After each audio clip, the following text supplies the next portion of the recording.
Come on. Okay. Break the stretch. Right. The beast on the track, you know what it is. From the mid-south, follow us for life. Turn it up. Let it bang. Hey! Ziggy the beast on the track. You know what it is.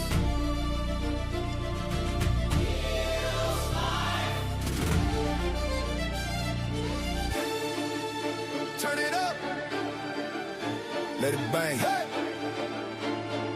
Ziggy the beast on the track, you know what it is. From the mid-south, all the way worldwide. We the voice of the heat, where the bad guys thrive. The enforcer in the cut, keep the story in line. DJ T.O. make it jump when he cut that spine. Wild card talk slick, got the takes on 10. Light skin gauge and bring the chaos in. Ziggy hit record, then the roof catch flame. Soon as you hear that drop, you remember the name. Heels for life, we don't play nice. Every hot take feel cold as ice. From the bell to the mic, we define that height. Turn it up, hit subscribe. Heels for life, where the legends ride. Every pop, every boot, we on that side. From the boost to the bikes, we define that hype. Turn it up, hit subscribe, it's heels for life. Yeah!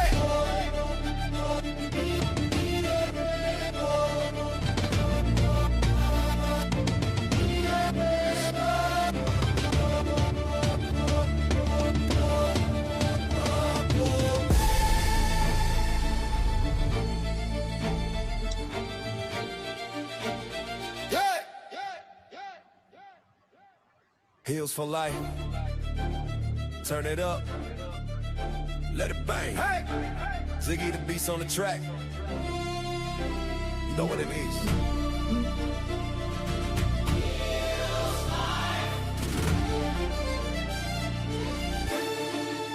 Turn it up. Let it bang. Hey! Heels for life on the track. Beast on the track. You know what it is. Heels for life. Turn it up, let it bang. Heels for life on the track. You know what it is. Heels for life. Woo. Turn it up, let it bang. Heels for life on the track. You know what it is.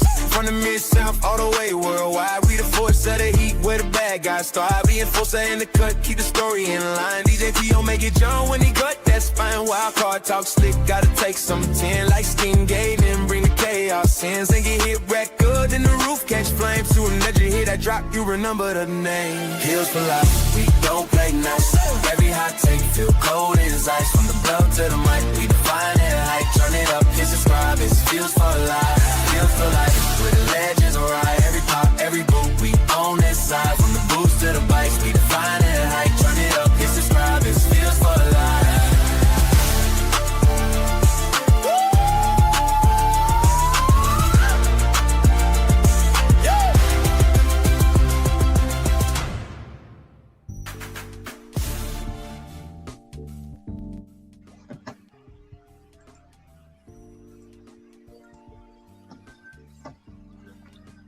Testing. 1, 2, 3. Testing. Do you hear me? Yes. Do you hear me? What's going on, Wrestling Chew Believers? It's a great day in Zamunda. How y'all doing out there for another episode of Hashtag Kids for Life Wrestling Podcast, episode 332, with your boy, with the host, with the mostest, has arrived, Mr. Wildcard, Mr. Megatron. Oh my God, I'm just so here for this. Oh my God. And then, of course, we have Mr. Mid-South, and we have Mr. Enforcer, we have Light Skin Gouges. Remember to follow us on all social media platforms, including here on YouTube or wherever you are you're seeing us tonight. Hopefully you guys had a wonderful 4th of July. Even though I have been moist for 250 years of the same bullshit of injustice in this country. But I did enjoy the fireworks last night. I'm not gonna lie, but whatever. Anyway, how you fellas doing? Doing cool. Excellent. Family reunion all weekend for me. Oh, you guys are my family, but I wasn't invited to any of your gatherings. Whatever. I was at work, working OT.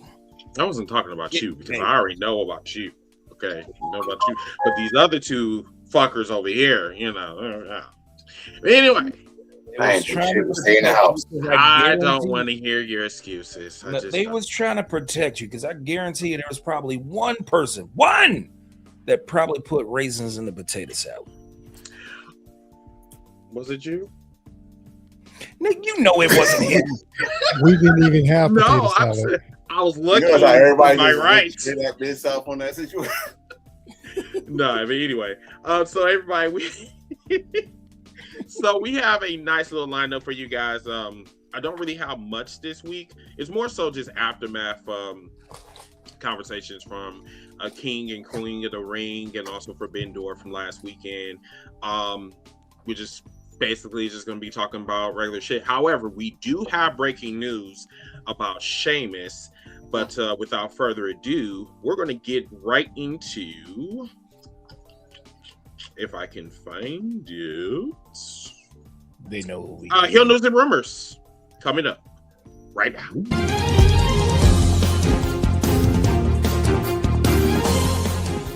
We're breaking down the latest buzz from backstage politics, surprise returns, contract drama, and all the dirt the big companies don't want you to know about.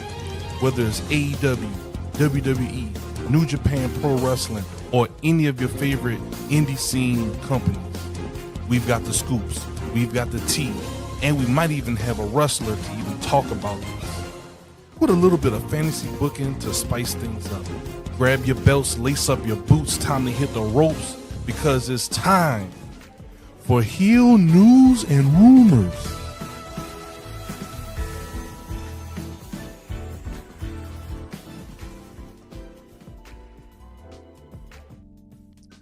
So yes, everybody, it's time for Heel News and Rumors.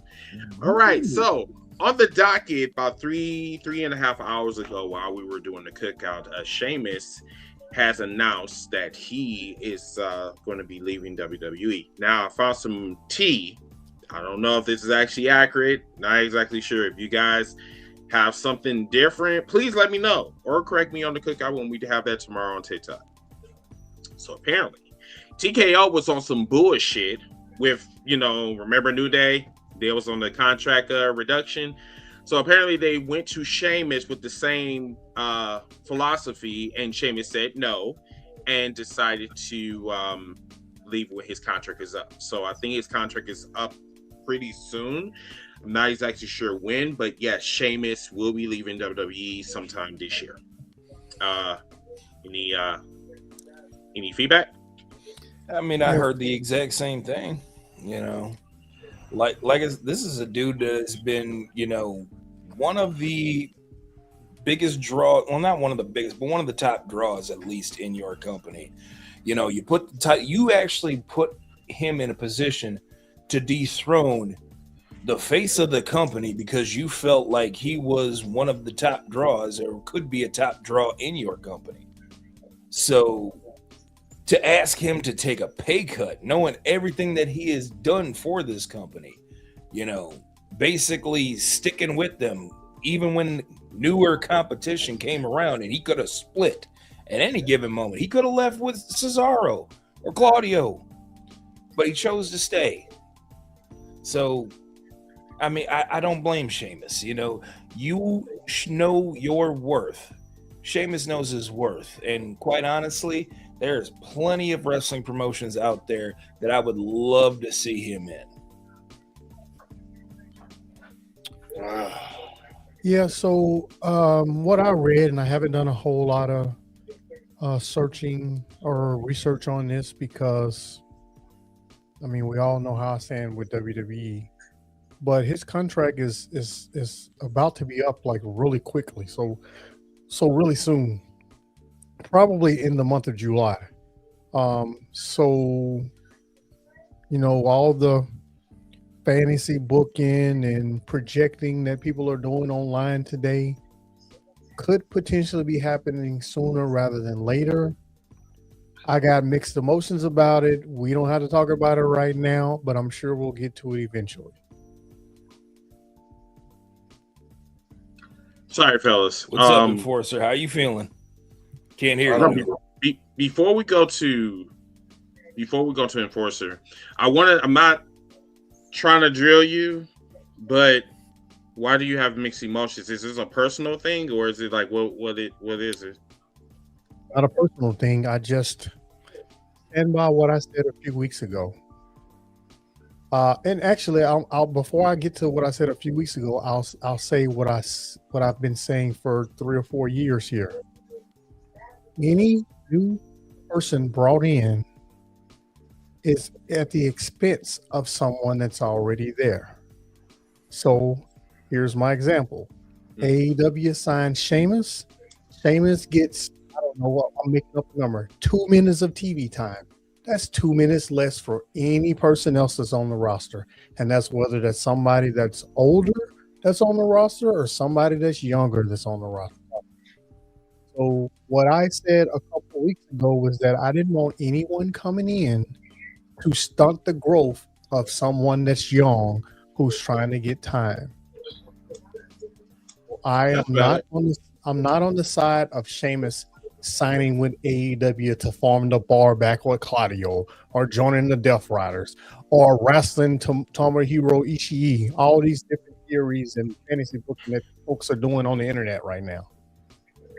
There's 250 plus, since that's the number of the day, 250 plus other wrestling companies on the planet that Sheamus can go wrestle for.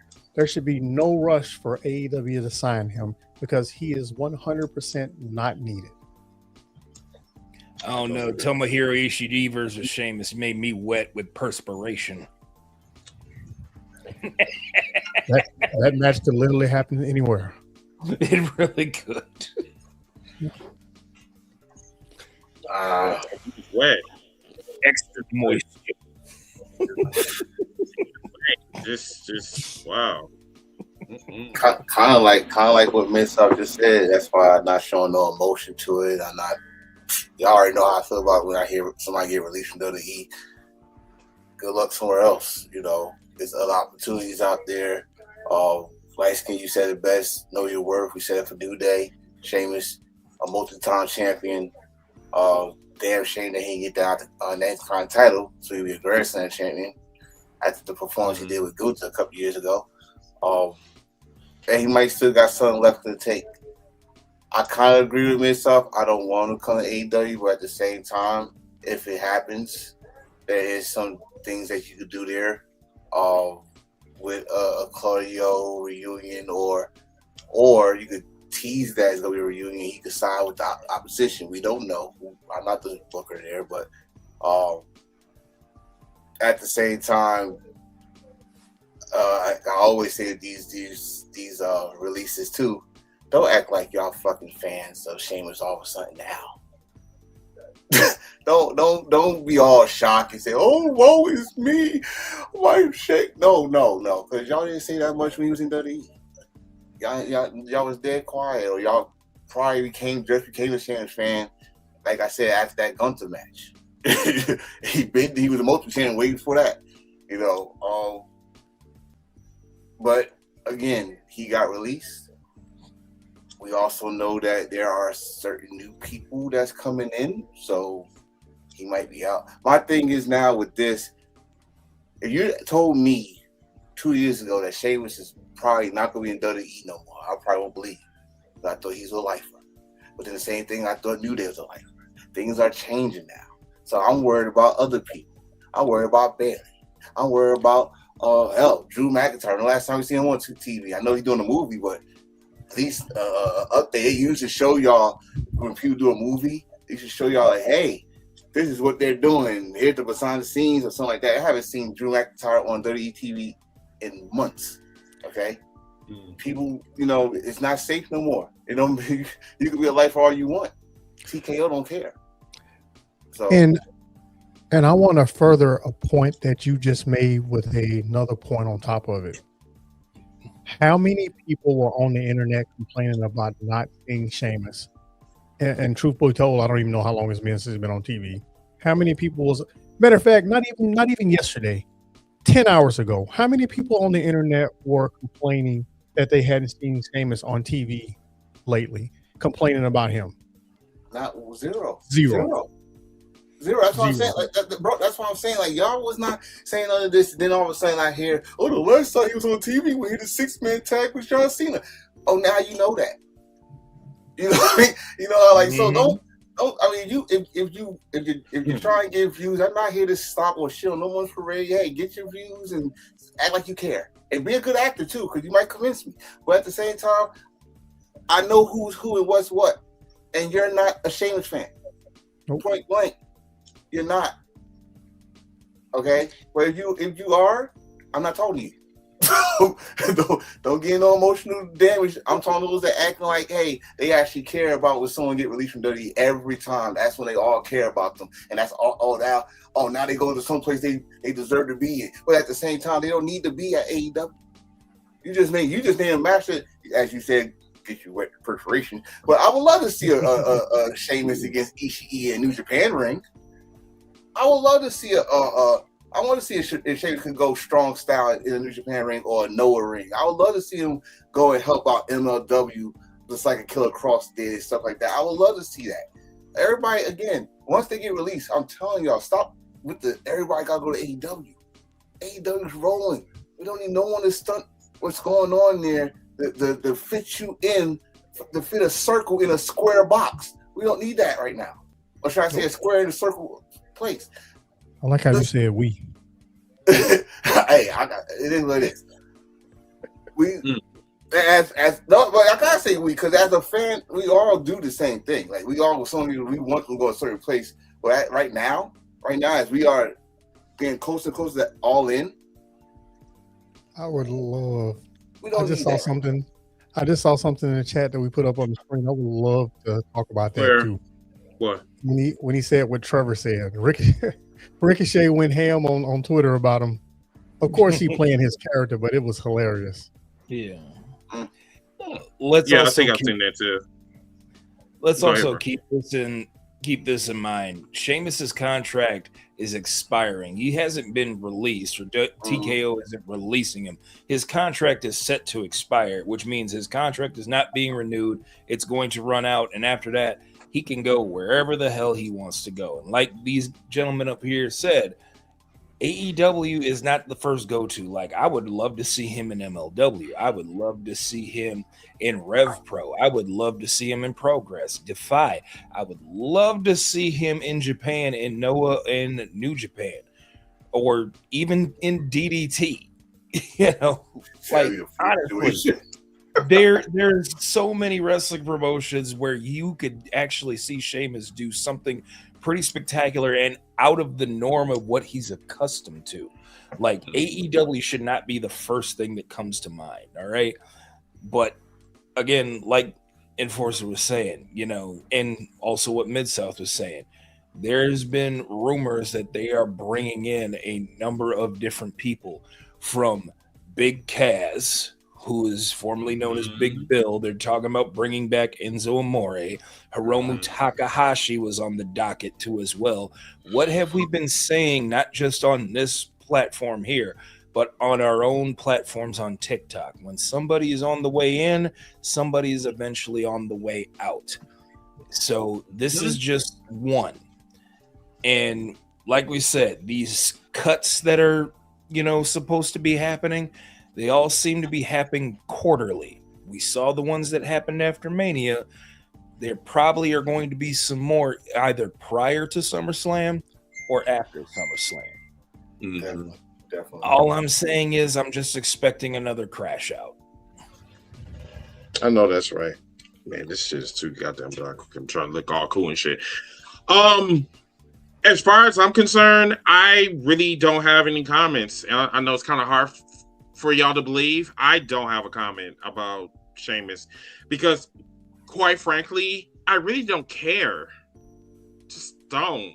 Never really been a huge fan. I've been a fan of his work. I'm just not the fan of the person. You know what I'm saying? This is not a political issue. It's just I don't really care, if that makes sense. But no, I agree with the fellas. But yeah, let's what the fuck? Are you telling me that I did not download none of this shit? Oh Lord. Okay, talk about something else. Just buy me time. All right, let me buy you some time. Please, thank you.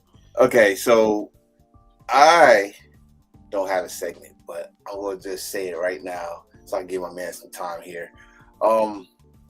Something has been like really grinding my gears for the past couple of days. I saw a video with the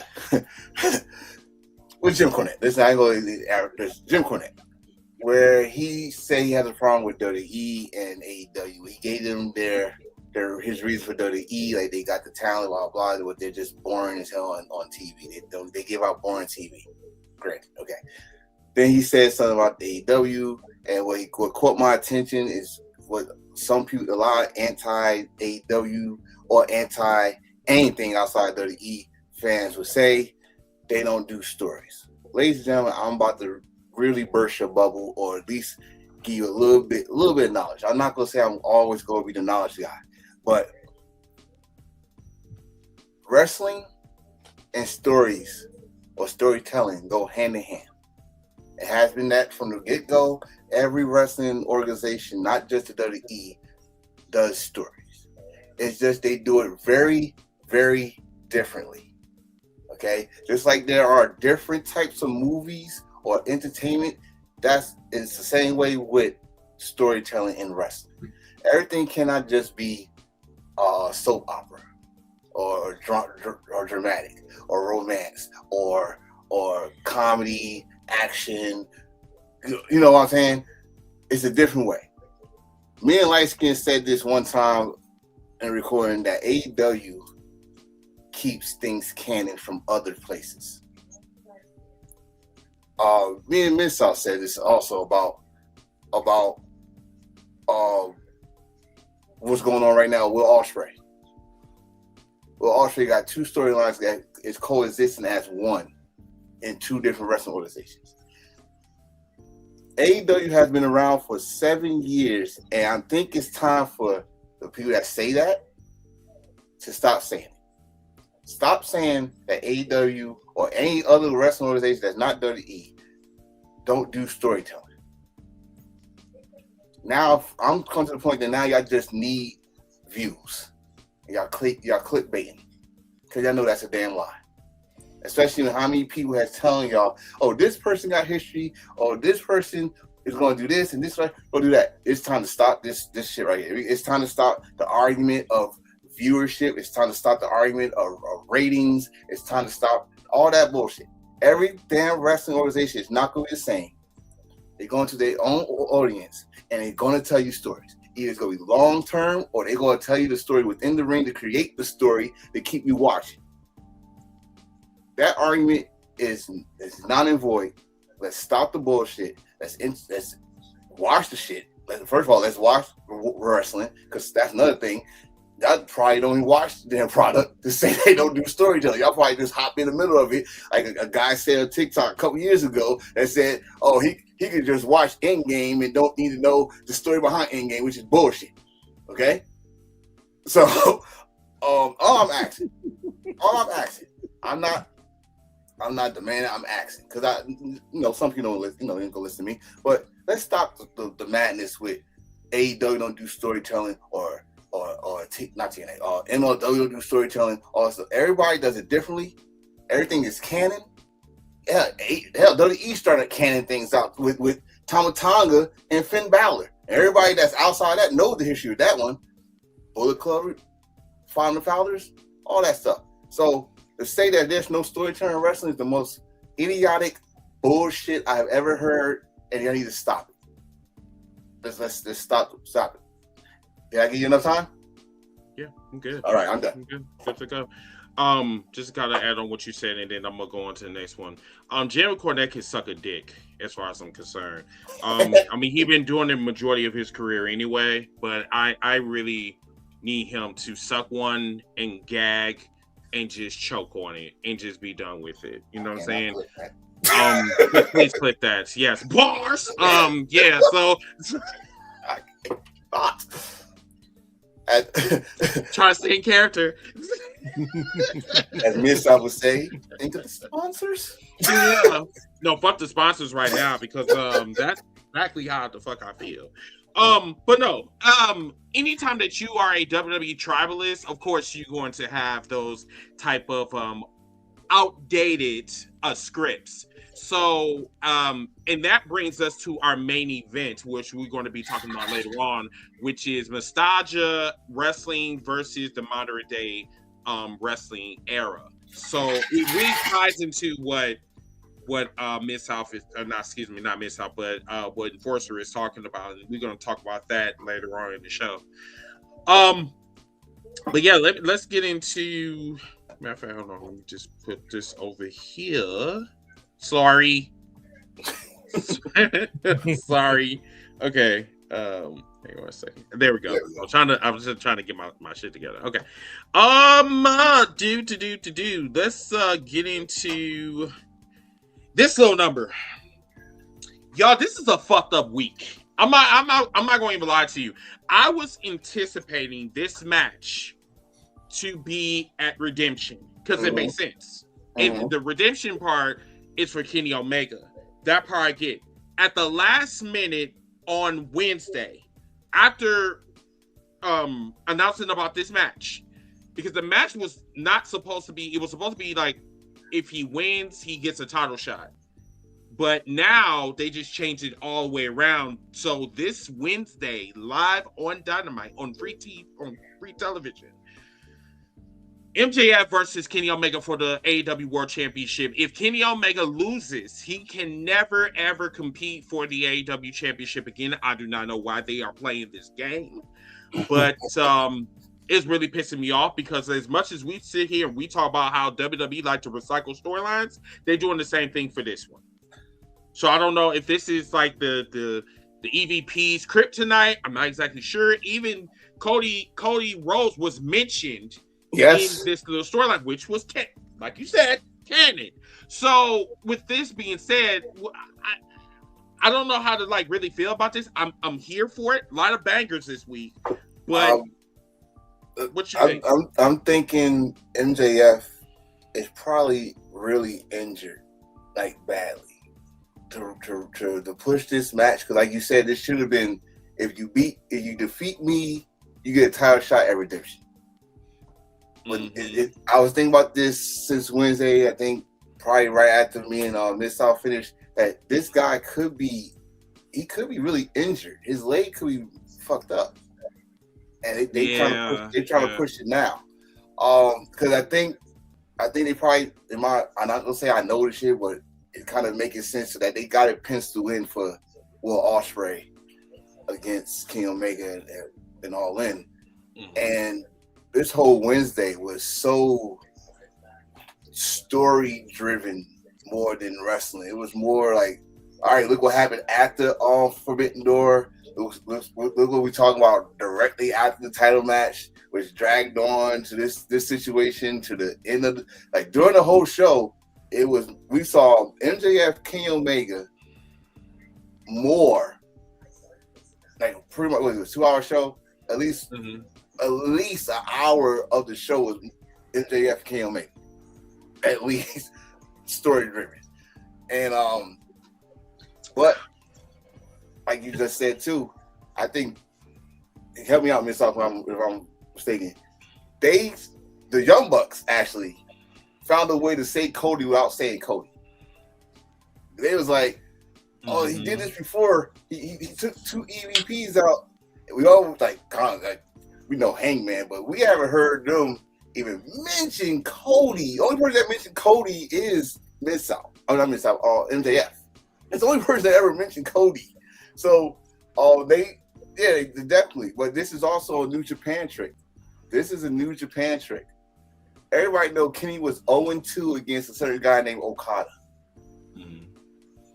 The third time's the charm, always with Kenny Omega. Always. So, it's gonna be a good match. Of course it is. But I think they're rushing it because I think MJF leg is injured. Like, I hope he don't need surgery or nothing, but he's really selling it. So, from what I understand, MJF has a severely hyperextended left knee.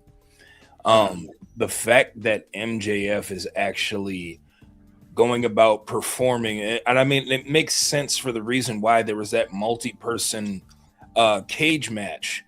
I mean, when you're in a match that involves multiple people in there, you don't have to do all of the work. MJF, of course, got his spots, but a majority of the work came from everybody else in that match. Right. And then, of course, he had the match with Mark Briscoe, which was another, like the fact that he's actually working on a bad wheel right now, you know, which is crazy. Hats off to the guy, you know. But like you said, Enforcer, I think he's more injured than what he's letting on. And I think this is just a way to get the belt off of him, let him recuperate. He's also, you know, a very highly sought after talent in Hollywood too, as well. He's probably got a movie lined up somewhere. But as far as I'm concerned, like, I know a lot of people wanted Will Ospreay and MJF to continue their story from the previous time they faced each other at Allin in Wembley.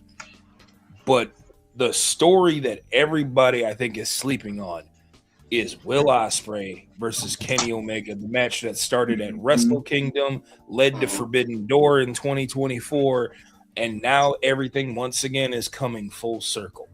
We're talking about the two men who helped, the two Gaijins that helped carry New Japan, you know, pre-pandemic and post-pandemic.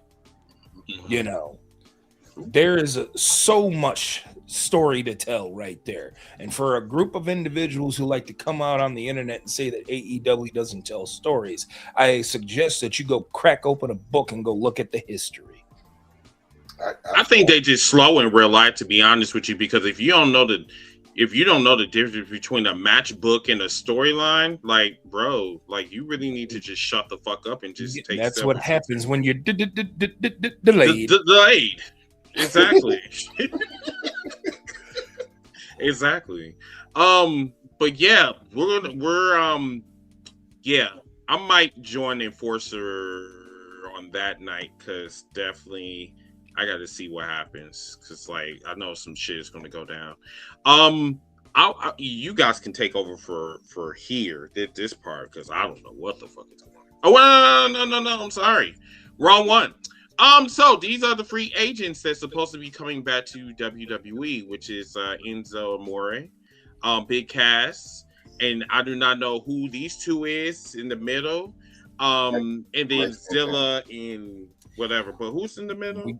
We got Mike Santana and Hiromu Takahashi. Yeah. So I did the research on this situation, all this situation. Gotcha. We already know Zilla bloodline. Let's just get that out the way right there. Congratulations, Zilla. By the way, you made your goal. Hiromu, I think he's gonna be in NXT with Evil. He got they copyright or trademark the name. I forgot it. I think Bakusha or something like that. So that's cool. Another thing I heard, I can't believe he's gonna come back for this. Baron Corbin is gonna be the clone for Danhausen. If that's true, bro, you could have stayed in the Wait, what? Yeah. That's what's been on Rumorville, that he is the Danhausen clone. Or whatever he's doing on SmackDown. Okay. Whatever. Which is gonna lead up to Saturday Night Main Event in Madison Garden. See, this is the gayest shit that I'm talking about. Like, and I can say it, I am. Okay, but you know, this is it's man. Shit. Oh man, listen. We are Mike Santana. We knew that was coming, especially he lost the belt to Nick Naniff on his anniversary. Possibly starting in NXT. Again, another person, his goal was to go there. Congratulations to you. But the two up top, I got a problem with. Big Cass, you kind of got yourself released from WWE. You was downward spiral. You kind of got a little physical with Carmella. That was your fault. But Enzo, Enzo, my guy, have some pride, bro. Have some goddamn some pride. I think a lot of these wrestlers do not have any pride whatsoever. Bro, listen, Enzo, they fired you before they prove you guilty. I mean, but he's white though. He got white privilege though. He got white privilege, but he votes. Never mind. No, I ain't going exactly. I'm not on that side. Sorry, because his fiance is a cool chick. So I'm not on that side. But bro, they let you go. You had nowhere else to go in wrestling. Period. Around that time, and luckily for a guy that watches us heavily, that was the owner of Fourth Rope, gave you a chance. Shout out to Whiteside Gun, by the way. Gave you a chance. Your name's out there in wrestling. You get indie and booked and other shows. You still got the mic skills, all that stuff. But to go back to the place that lets you go without not a chance to even investigate the situation, I gotta look at you sideways, bro. I gotta look at you sideways. Now they go pay you top dollar. As you see, they restructured everybody's contract, so you're not getting paid top dollar. I don't know, man. I don't know what kind of negotiation skills if this is true that you're coming back. What kind of negotiation skills that they put on you to come back? What did they promise you? What they said you go to your house and your family house, they gonna take care of you alive. You gonna have $500,000 a year. What's the incentive for you to come back to a place that disrespect you in the worst way? A bust and a hand job. A year supply of baby oil. Exactly. I haven't said anything in a while, but I don't agree with nearly any of that. Number one, he was quote unquote bullied when he was there last time, so I can see your point about him not coming back. Mm-hmm. But we're talking about wrestlers. What if wrestlers always wanted to do from the time I started watching wrestling? What was the most important thing? Making money. Right. He ain't making money on the indies. I don't care what anybody says. He's making a little bit of money, but he's not making what, for instance, the Young Bucks are making because he ain't selling merch like that. So he's going back to WWE because WWE is the biggest wrestling company, sports entertainment company on the planet, and they're giving him if he's going back, that's because they put money in front of his face, which it didn't matter how much the money was, it was more than what he was making on the indies. They put a contract in front of his face with a dollar amount on it, he signed it. That's it. And this is the reason why I'm sorry. CM Punk came back. The Ultimate Warrior came back. What was his name back in the 70s and 80s? The dude that always sold out Madison Square Garden. I don't know why my mind right. Bruno Sammartino came back. Bret Hart came back. Mm-hmm. Why? What's the difference between them and Enzo? There's all they kinds of sold out arenas. There's all kinds of differences between them and Enzo. But you know what the thing is that has them all in common? Money changes everything. You put that contract in front, they put that contract in front of you right now, you signing it. Every one of us. Let me tell you something. All these motherfuckers on here is a bunch of. Let me use my words wisely because I ain't trying to get got. With I wouldn't side with them. You. So how you gonna say that we gonna sign? You gonna say you not gonna sign? No, because okay. So I'm just being real. I'm just being real. I wouldn't care how much money they put in front of me. I wouldn't sign it. Exactly. And this is. We talked to Zilla before, right? We talked to him, and maybe because he's young and he doesn't know no better. I mean, I don't know. But this is going to be a waste of time. And like I said, you can count me. You can quote me on this on 7/5/2026 at 9:30. What? What's up, man? Like we were just talking about you, bro. I just like My whole thing is, Yes, sir. I just know that Zilla can do whatever the fuck he wanted to do, right? But I know WWE's track record like everybody else, right?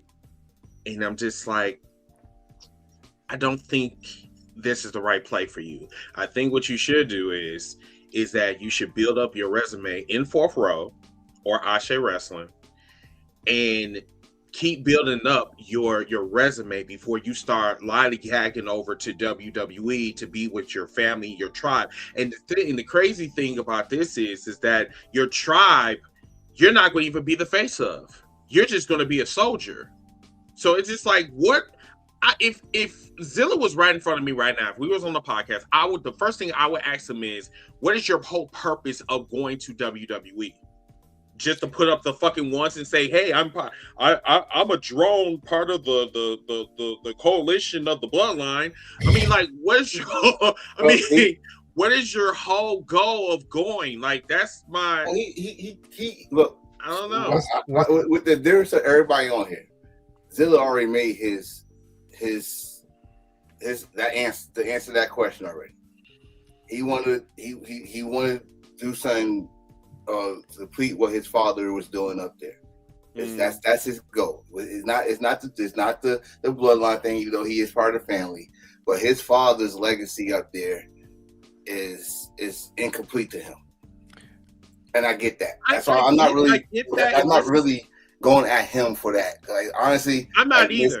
Mid-South said this, but Mid-South said this a long time ago, and I kind of agree with him. A lot of people, their dream was to go to WWE. So when you get there, hey, dream come true. Now after that are you gonna do enough to stay there for them not to fire you, or you just gonna be another guy there that's just another guy there in catering or whatever? Is it a good time for him to go up there now? I guess. Like, your family pretty much owns the damn company, so you might as well. I would love for West Side Gun to come on this show when he's free one Sunday. Yeah, because I gotta confront you, bro. And give us all the details on Zilla. Tell us how great he is backstage, whatever. Your entire experience with it. We've had him on the show before. We've had Zilla on the show before. So we know that we like the guy. We like him and all. We just, maybe not all of us agree with him going to WWE for whatever reason. Right here, one more numero. Now to talk to Westside about your flyweight, I already said what I had to say about him. Like, dude, he still going to mic. You believed in him, gave him a chance. And guess what? Yeah, I know you like him a lot too. Yeah, thanks. I'm gonna say thanks to you, Westside. The odds of WWE is watching your show. You can say they watching your show because they went and got your flyweight and your heavyweight champ. That's what I'm saying. It's rumor. He said that. So Westside, maybe you can come up here and whenever you get some time, you can DM one of us, and because like we're in the dark like everybody else, right? Because like when we talk about a rumor, we say that it's just a rumor. It's not a fact. This is a rumor. But we have been seeing this consistently that he has been in the WWE Performance Center. This is what we have heard. I don't know if you heard the same thing, but I don't know if this shit is true. However, you work with him. You his boss. So we're not saying like, hey, we want you to come on here and tell us like the whole entire tea about like what the fuck is going on. Like, we're not those type of like podcasters, but at the same time, we do need at least some like type of clarity on like what the fuck is going on with Zilla, because Zilla is cool as shit. Like, he's cool as shit. But then at the same time, like, I really want him to forge his own path. And I told him this when the last time that he was on the Cookout. I told him, I said, I'd rather you forge your own path versus forging somebody else's path. And then as far as like him having an incomplete like mission, that part I get, you know what I'm saying? But then at the same time, like, the wrestling industry have changed, right? Now it might be for his benefit because he's Samoan. And then also he has ties with the tribal chief and his father and blah, blah, blah. So it might work in his favor. But then at the same time, there have been other folks that have been tied to this bloodline that left the company, but you know whatever. But remember, it was his words when he was asked about going to AEW and WWE. Yeah, it goes back to what Enforcer mentioned a minute ago. He wants to be in the WWE. That's the long-term goal. Can't fault him for that. More power to him. Go if that's where you want to be. Go. But right now, I ain't just saying this because he's there, but we enjoy him in fourth row. Oh, hey, Jamarcus. I don't know who you're saying lying fools to, but that's probably directed at me because I said I wouldn't sign there.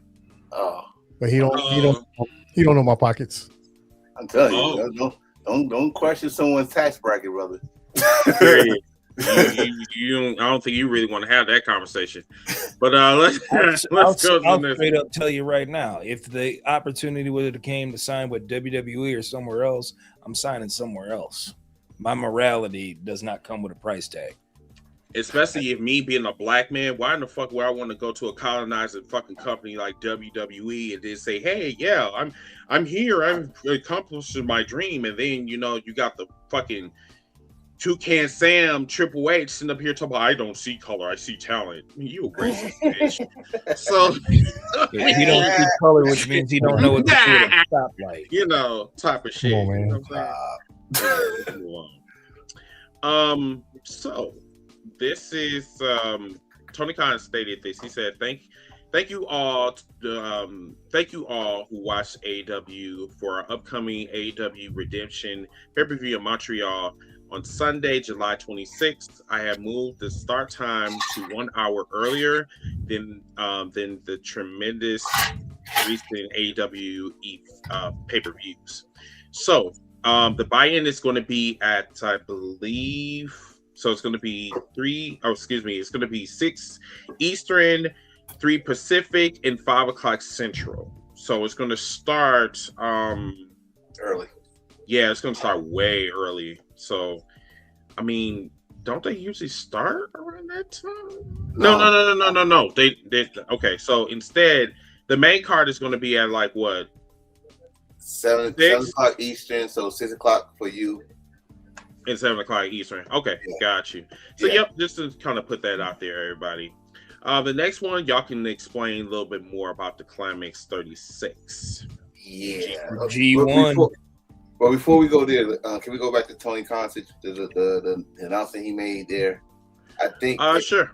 I think it finally got to him that he's sick of people complaining about about going like, I don't know, over midnight to end the show. Man, they need to shut the fuck up and suck a dick. That's what they need to do. I mean, for real. If your ass got to be in the bed by the time the lights come on, then take your sleepy ass the fuck to bed. Plain simple.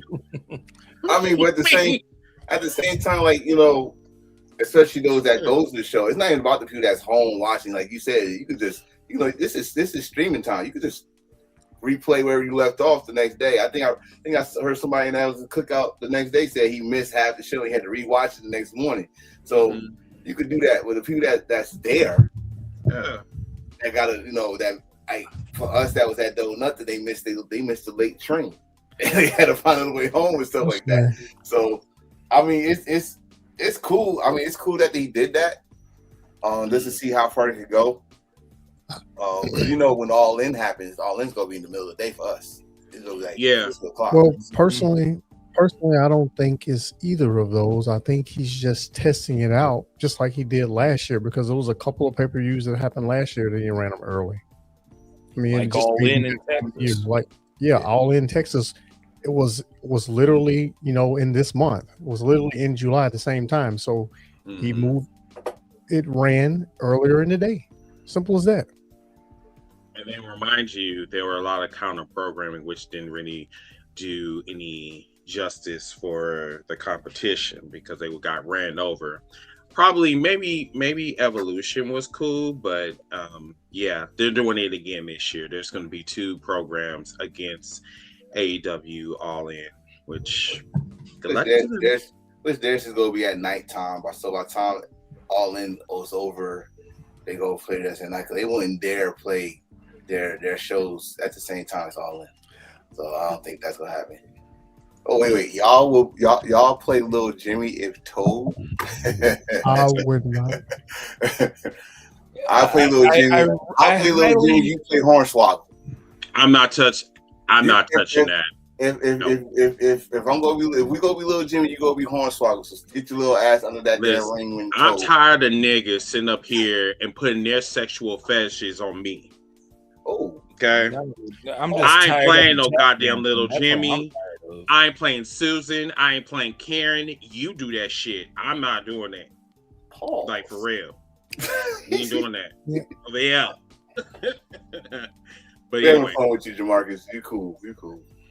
Let's go on to the climax. Yes.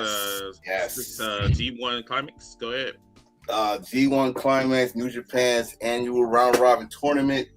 It's actually starting here in the States in Chicago, July 11th. And everybody, if you don't know, it's a 20-day tournament. From July 19th to August 17th. Which means the winner of this tournament gets a contract to get a title shot for Wrestle Kingdom. But the beauty about that is it's not guaranteed that the winner of the G1 is going to make it to Wrestle Kingdom because he got to defend that contract. But it's still an honorable thing to win the G1. A lot of people, a lot of legends won the G1. Okada, I think 4 or 5 times. Kenny Omega was the first Gaijin to win G1. We had Kota Ibushi winning back-to-back, which is very hard to do.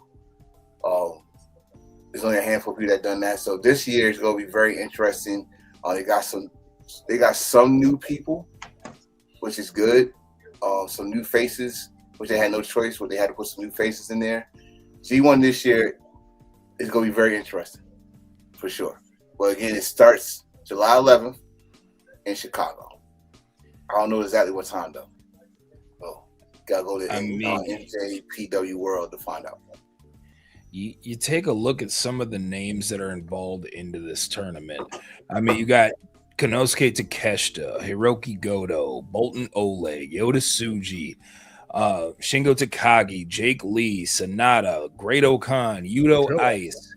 You got that's Block A. Block B, you got Shota Umino, Yuya Uemura, Drilla Maloney, Zack Sabre Jr., Callum Newman, Ren Narita, Gabe Kidd, Hanare Aaron Wolf, and there's 2 more qualifiers to happen between Ryohei Oiwa and El Phantasmo, and Yujiro Takahashi and Oscar Lowe. So from the other knockout brother. So wait, his name is who? Let's get your mind out of there. Get your mind out of there. Lord have mercy. Lord have mercy. But I mean, just the star power of people. Like, if you haven't heard of any of these performers, number one, get your ass to YouTube and start looking up some of their matches.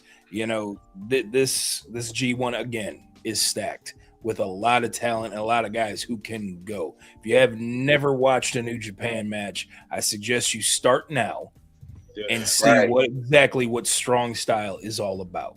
That last comment, you're right. The last 2 G1 winners actually negate the title match for Wrestle Kingdom. They won their title match at Kings of Pro Wrestling, but it still say the title match is for Wrestle Kingdom. So if you want your title match early, you had that right to do that. So the last 2 people, which was Zack Sabre Jr. and Konosuke Takeshita, they did that. But it still say that. I mean, I'm just going by what they're still saying. They're still saying it's for Wrestle Kingdom. So I guess it's an option on that. Yeah, so this is the very reason why I want Yota Tsuji to win the thing. I really want to win the G1 more than anything. You know how long it's been? You know how long it's been since a champion won the G1? Oh, it'd be so great. That's a It'd be challenge. so great. That's a challenge. First of all, it's a curveball. Second of all, he's been talking a lot of crap about about other companies outside of New Japan, and it would be the perfect ending to this year's G1. Oh, You are toxic as hell. especially if he could face. No, I think they're in the same block. No, they're not in the same block. He's not in the same block as Takeshi, is he? Yes, he is. Actually, that's the first. They both in A. That's the first match. That is the first. Oh, Yes, sir. Man, That's the first match. okay. Well, he definitely needs to beat Takeshita in the first match, but he needs to win it. He needs to win the whole thing. It would have been great if he'd have beat an AEW wrestler in the finals. I think that's the gotta be the clean sweep for him because he already won the New Japan Cup. For him, he was a final in the G1 one year. I think was it against Takeshi? Was he in finals to Takeshi last year? I think he did lose it. Did he lose Takeshi last year? Yeah, in the finals? yeah. I think so. Yeah. So yeah, he is one of the favorites. Of course, the champion always. It's time for him to win it. It's time for him to win it. He needs to win it as the champion. Okay, cool. All right, let's go into some other news. So apparently, this is a rumor, everybody. Like I told Westside, and this is a rumor. So apparently, that there are major WWE stars reportedly battling backstage for their positions in the company. This is coming from WRKD Wrestling. I don't know who that is. That is not a reliable source because I do not know who the fuck these people are. But apparently that there are limited spots, I guess, or whatever. I don't believe that bullshit.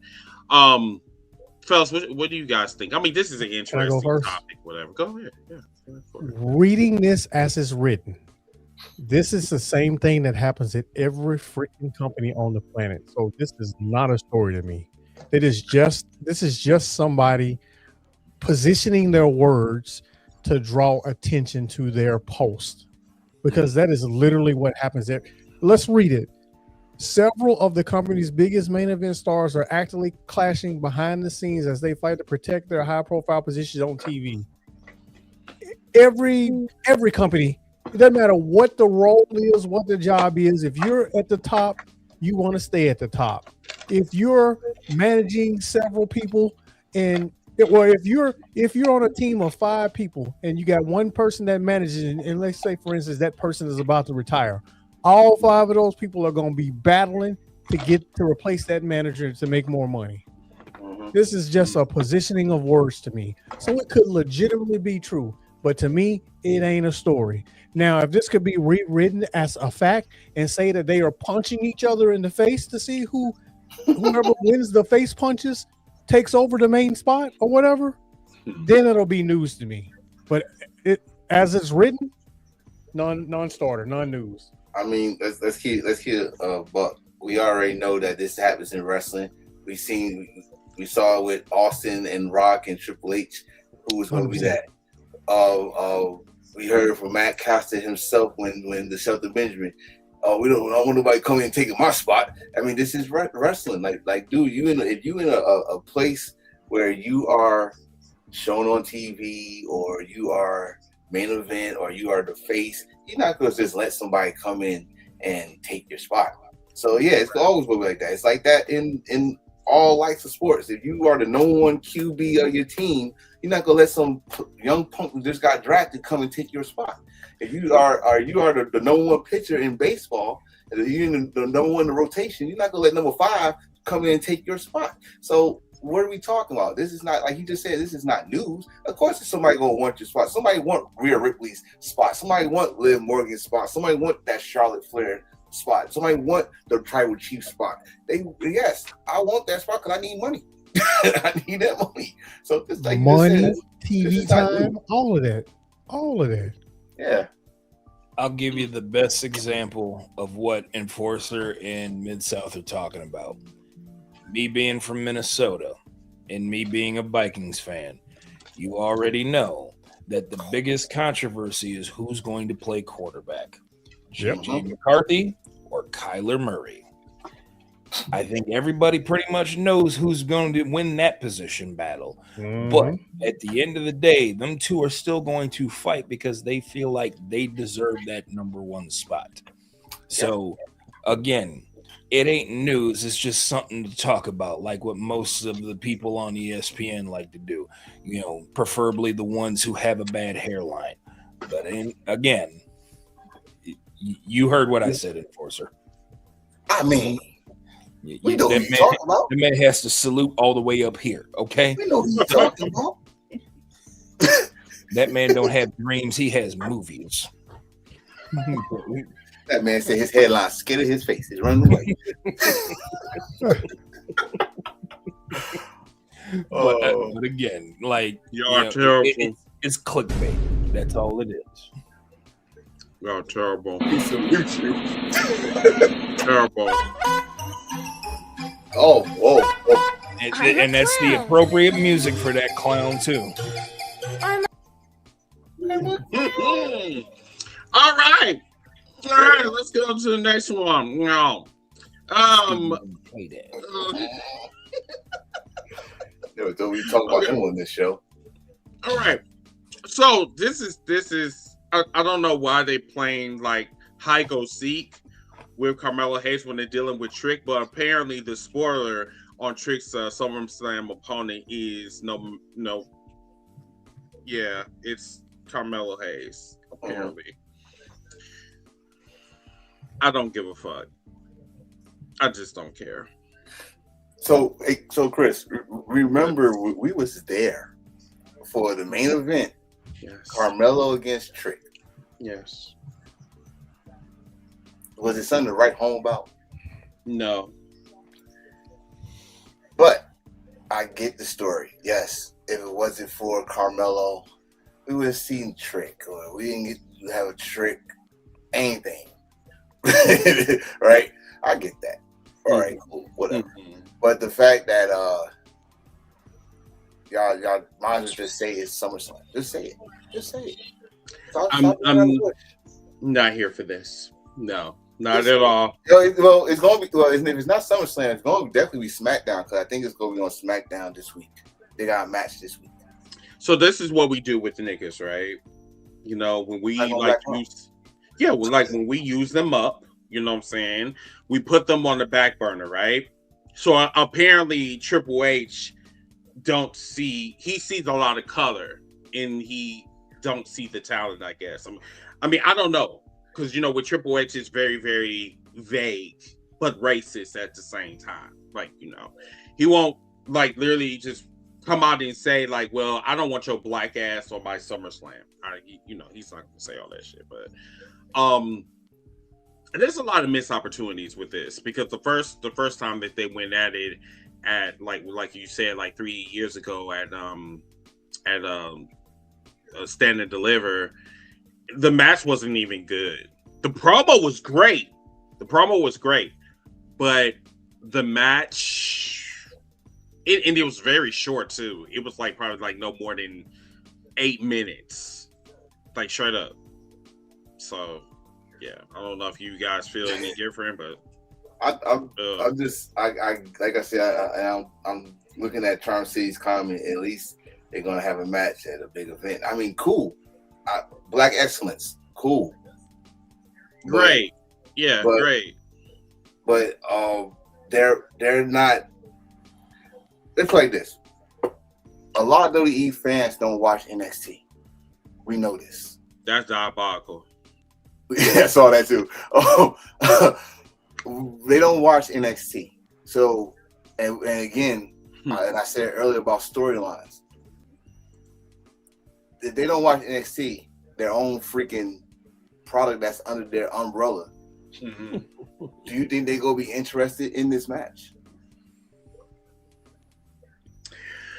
I don't understand how people sit up here and get moist and come to, I meant what I said, and and climaxing and all this other BS over WWE, but yet they don't watch NXT. I'm so lost with that.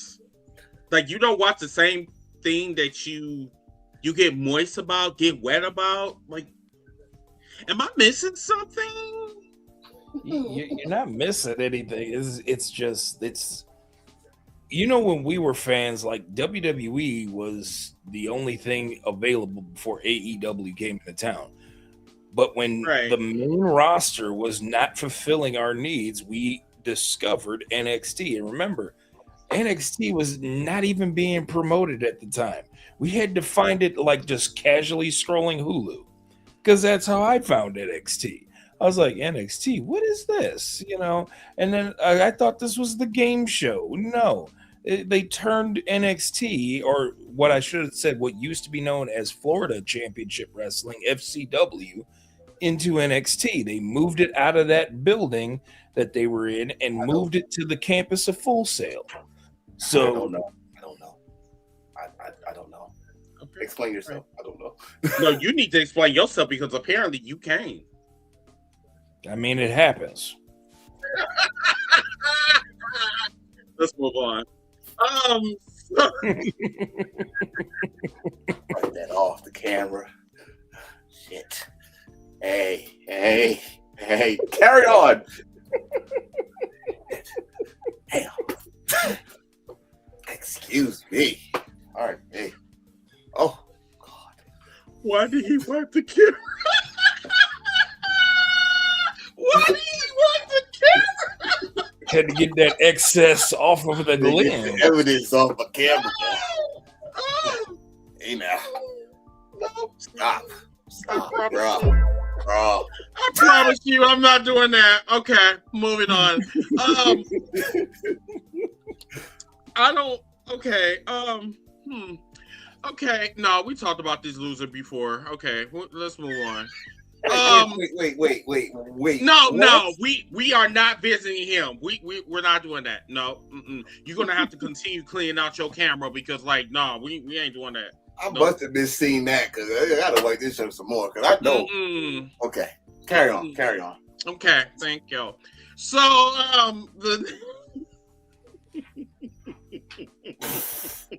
So wait, we can talk about this, but we can't talk. Okay. Shut your mouth. This is your WWE champion. This is your WWE champion. That's an Uber driver. You're going to show him some respect, and especially the premiums that goes up after 7 o'clock in the morning. So, Lord Jesus, forgive me for what I'm about to say. So this Uber driver, why in the fuck was he WWE champion? Who came up with this shit?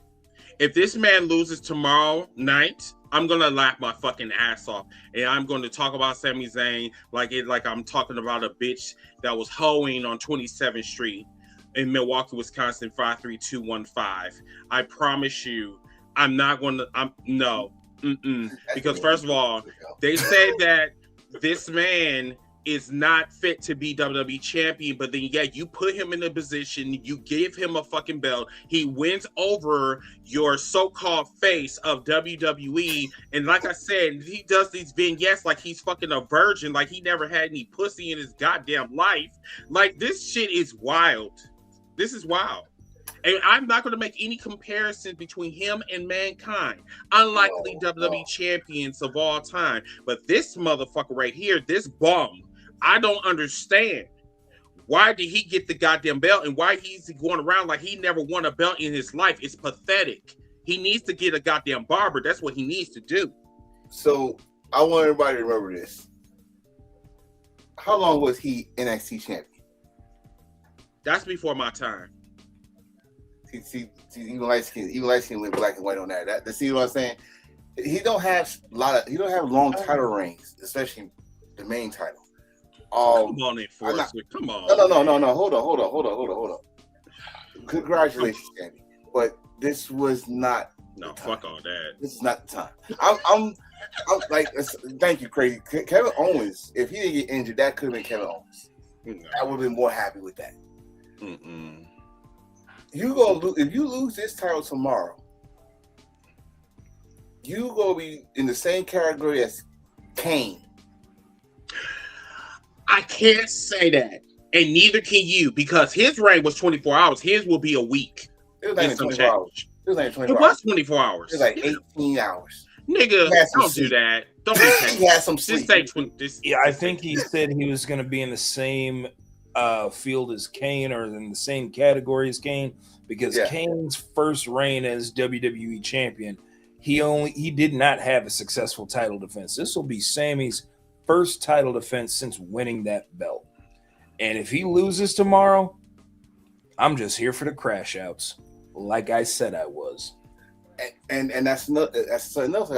Like y'all, like people are, you got people that are upset about this, but then you got from the corner, we got people that's happy for this. I like, again, where was this happiness for this dude the whole time? Like how long we gonna stay with Sami Zayn as the underdog? The what do they call it? The underdog from the underground. Bums can be underdogs as well. He said the best character on the show plays great, consistent heels. You put over that guy, that gay fest with Ospreay and Kenny. You can't criticize Sammy. Oh, wait. What? Wait a minute. What are you on right now? Where can I get to? You been drinking too much Coronas, did Jamarcus? Corona's hell. That is. Let me read this again so I can make sure I got this right. He's the best character on the show. Plays a great condescending heel. Who the fuck are you talking about? He dove into a snowbank like he was on Mountain Dew. Sammy's not a heel. He's a tweener. He's a delusional face.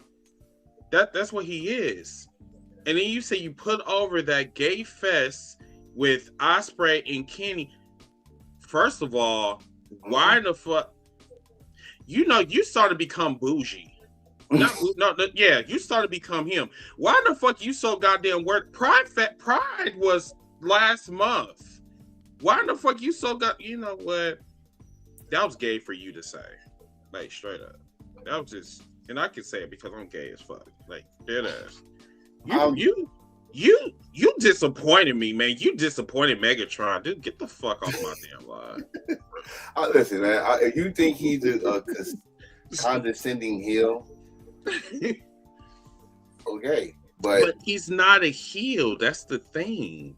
But the thing, I think, why a lot more people are mad about Sammy getting it because they wanted Gunther to have it. Okay, that's fair. It should have been Gunther, not Sammy. That's fair. So that's all I'm gonna say about it. I don't think we can. Yeah, let me move on because this punk ass motherfucker getting on my nerves. All right, so so I'm going to still say this, and I'm still say this hands down. I think how they booked Obafemi to look like a dumbass nigga, like straight up. That's exactly what they did. They said so. Apparently, as seen on last week's Raw, King of the Ring winner, Obafemi, he said that he wanted to finish his story with Brock Lesnar first. And that his scheduled world title can wait. So I said this last night, baby, you ain't promised for tomorrow. Okay. And that title shot might not be there like when you come around to get it, right? And they made him look like a complete idiot because the King of the Ring was not saying, hey, I'm going to choose between this big white horse or a title shot. That wasn't the narrative. If that was the case, then you should have did double duty. Baby, you got muscles. You got stamina. You got all of that. So why you can't do both? You're being lazy, motherfucker. You're being lazy. You're being lazy. Okay? You're being lazy. Bro, that's it. I'm going to tell you right now, when this happened, I think, just keep this up. One, I think WWE said, we got you. Y'all thought y'all knew it all. You thought Brock was going to come and cost him the King of the Ring. He fooled you. But then they have a backup to that. And we got this bull crap. The first thing you see on Monday was Old Finley came out doing his walk with the crown. You know, came in with. I'm glad Joseph's not here because Joseph probably would start talking about his sneakers, his creasy sneakers thing. But serial creaser. creaser, but then Brock comes out. At least Brock know that he's on Netflix because he said, "Talk shit, get hit," and he kicked him in the balls like he did Ricochet, F5, and walked away. Mm-hmm. I'm like, okay. This man said, "All right, no, I want to match with Brock Lesnar." Brock said, "I got you one better. We're doing this Hell in a Cell." Cool. Guess what? We're talking about a Hell in a Cell match. Well, I was with you on this one when he said that. Like, oh, I guess Oba gonna do double duty. No, he's not. Because ever since what was it Mania? Yeah, I think Mania. Y'all already had it written down that he's going against Roman at Mania. Yep. So apparently, someone in the back did not read their handwriting or didn't read their timelines. I guess so. Yeah. So why the hell you should? I hate to say this, but you should have just had Jay beat him. Yep. They should have. But I mean, let's be honest. WWE is all about creating headlines and creating clickbait and creating those social media type hits that get them trending and get people talking. They do understand how social media works. I'll give them that. But when it comes to creating a compelling television show to get everybody interested, I'm sorry. There's a reason why I keep that all the way over there. Mm-hmm. Yeah, we've sat up here and we've said it best. WWE is not pro wrestling. They've said it out of their own mouths. Why people constantly say, love all wrestling, even if it's WWE, when they themselves don't even call themselves pro wrestling. So I don't know why people sit up here and defend them and call them wrestling when they don't even like calling themselves wrestling. They call their people superstars, not wrestlers. They call it sports entertainment, not wrestling. So why in the hell are we even including them in the conversation about pro wrestling when they themselves don't even want to be involved in it? That's a good question. Very, very valid question. Ms. Hall, did you have anything? Or are you good? I'm good. I don't watch. Okay. All right. So I should like that comment. I tried.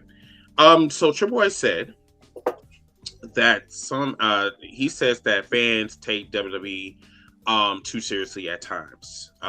He said that we just have fun, man. We just have fun. Sometimes people take things too seriously. Sometimes people get caught up in it, and it's just we're here to entertain, man. You gotta do a read in that voice every week now. Fuck no. Some kind of read. No, I can't do that. I sound like Booker T. I'm sorry, man. No, now I sound like Chupa Chud. I think go ahead. I think if he had a do-over, he would not word it that way, because that is without a doubt the dumbest thing he said this year. You cannot say people take us too seriously, because there are a lot of wrestling fans, and I said wrestling fans, that live and breathe your company. The most important thing they do is for them, the most important thing they do for the week is watch your show. And I'll just take myself, for instance. I don't watch WWE, but I watch AEW. I travel the freaking globe to see AEW. The most important thing I do outside of family is watch pro wrestling. So I would be pissed off if Tony Khan said those words, because I take pride in watching your show and other wrestling shows.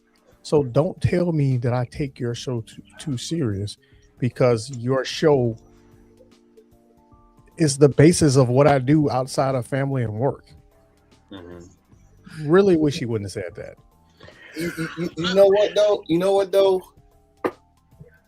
Oh God, I gotta be that guy. Sometimes people do take it too serious. I'm gonna bring up something because my partner over here had an interesting show last night. with a WWE fan that takes it too seriously. It's real to him. Oh. The tribal issue was you had that. Oh, me? Yeah. I didn't know who you were talking to. I thought you were talking about Mid-South because he had the show. No.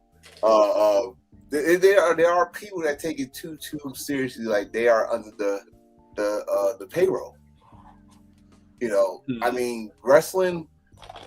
I was gonna say this for my final thought, but I'll probably add a little more to it anyway. But wrestling used to be the escape from all this nonsense that's going on in the real world, and to the point that a lot of fans embrace this like it's their life. This is like you just said. You travel the globe around the globe for AEW. There's some people that used to travel show to show. I remember Matt Hardy had a videotape of him and his brothers and others traveling from North Carolina to Virginia to all this to follow WWE. It's just the difference is we know our place and some people don't. Some people think that these wrestlers or wrestling companies owe them something, and some people we like. Listen, we know that I know I'm a wrestling fan. I know I'm a fan of. I know I'm a fan of wrestling. Page. Huh? No, I was talking to. Oh, okay. Yeah. You got. Yeah. On my page. It was like 5 parts. Yes. Can I interject real quick? Sure. So there are always. I get what you're saying, Enforcer, but there are always extremists. Here's an example. There was a Dodgers game last year where some San Diego Padres fans got beat up after the game because they were in there. As a matter of fact, it literally just happened with the Knicks and the Spurs. A Spurs fan got beat up in the streets of New York because some fans that got carried away with that. So there is always extremists that are going to take everything they do to the extreme, way too far. Because they love it so much, they believe in it so much. But as somebody who takes pride in watching many professional wrestling companies, especially the one I love the most, I don't want the owner of my company saying I take your company too serious. Because he ain't talking about extremists. He's talking about everybody. He don't want anybody. That's his. I'm paraphrasing, but that's what it sounds like to me. He don't want anybody taking his show too serious. The extremists or the casuals, don't take it too serious. It's just a show. So, it ain't to me. So it's just like me watching the Saints. The Saints, I want the Saints to win every single game. I think they're going 17-0 every year. Wow. I'll bring you down. I'm realistic too, so I know it ain't gonna happen. But listen, I think. By him saying that, his mind is still stuck in '99, when it was the Attitude Era was. If we watch it now, like what the fuck was they thinking? But back then, they was just having fun because they knew, hey, whatever we do here, we gonna have the audience attention. Blah blah. That's why I'm thinking like that's where he's going with. But at the same time, like you just said, he's in management now. You can't say that kind of thing in management. Where you're charging people a G to come to your shows and to buy merchandise and to buy arena food, which is a high price, and say, hey, y'all taking it too seriously. Motherfucker, my money is serious.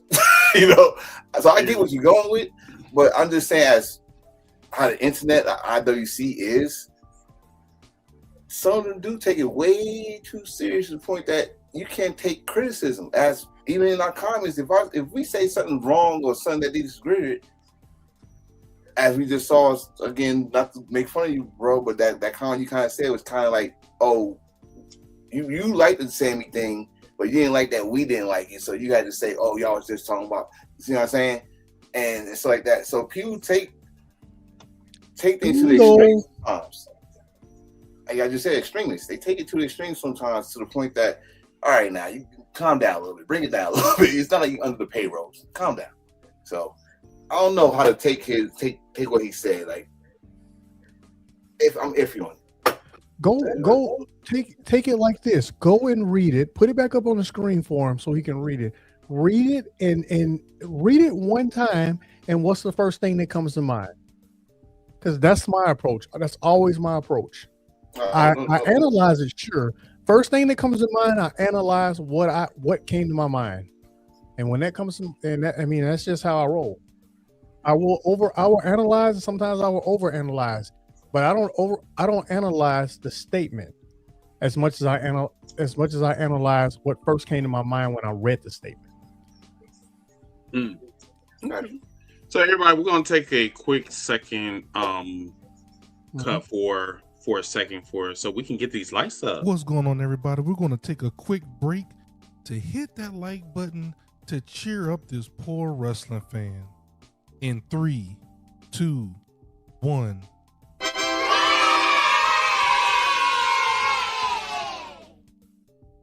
My brother, you gotta update that picture.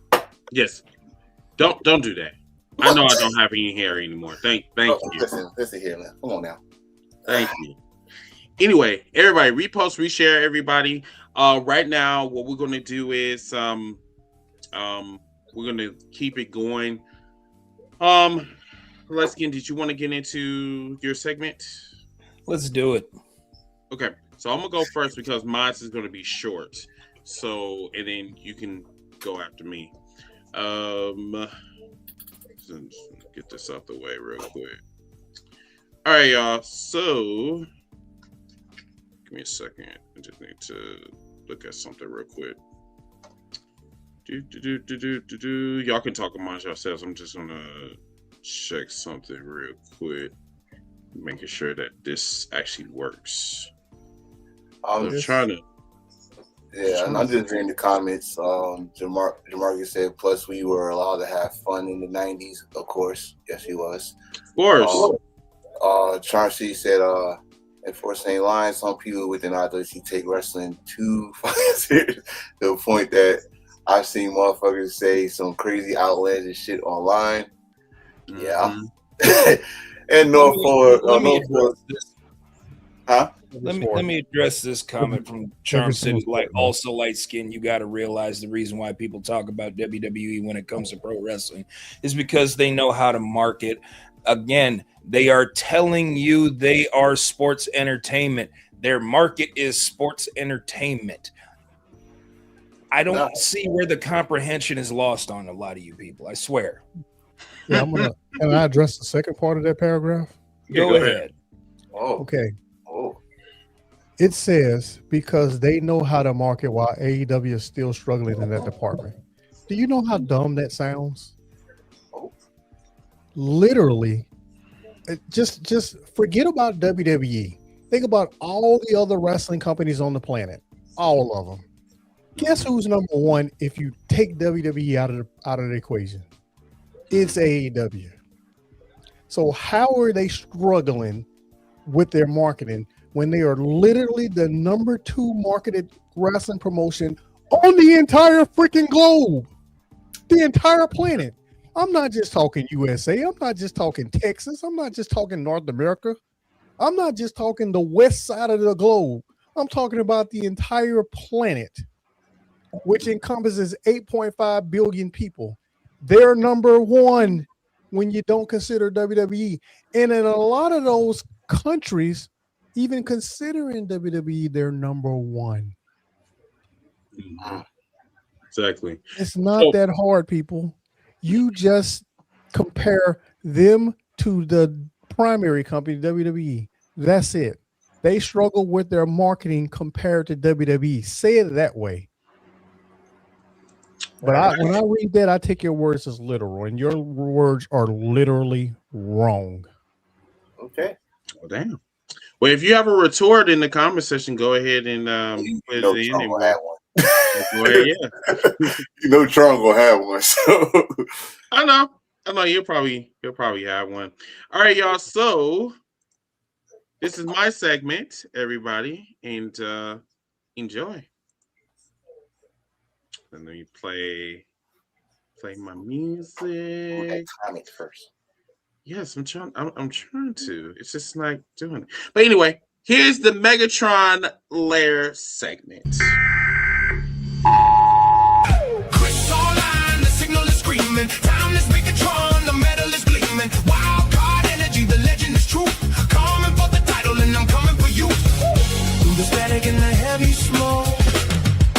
so sharp. Leave the weak ones broke.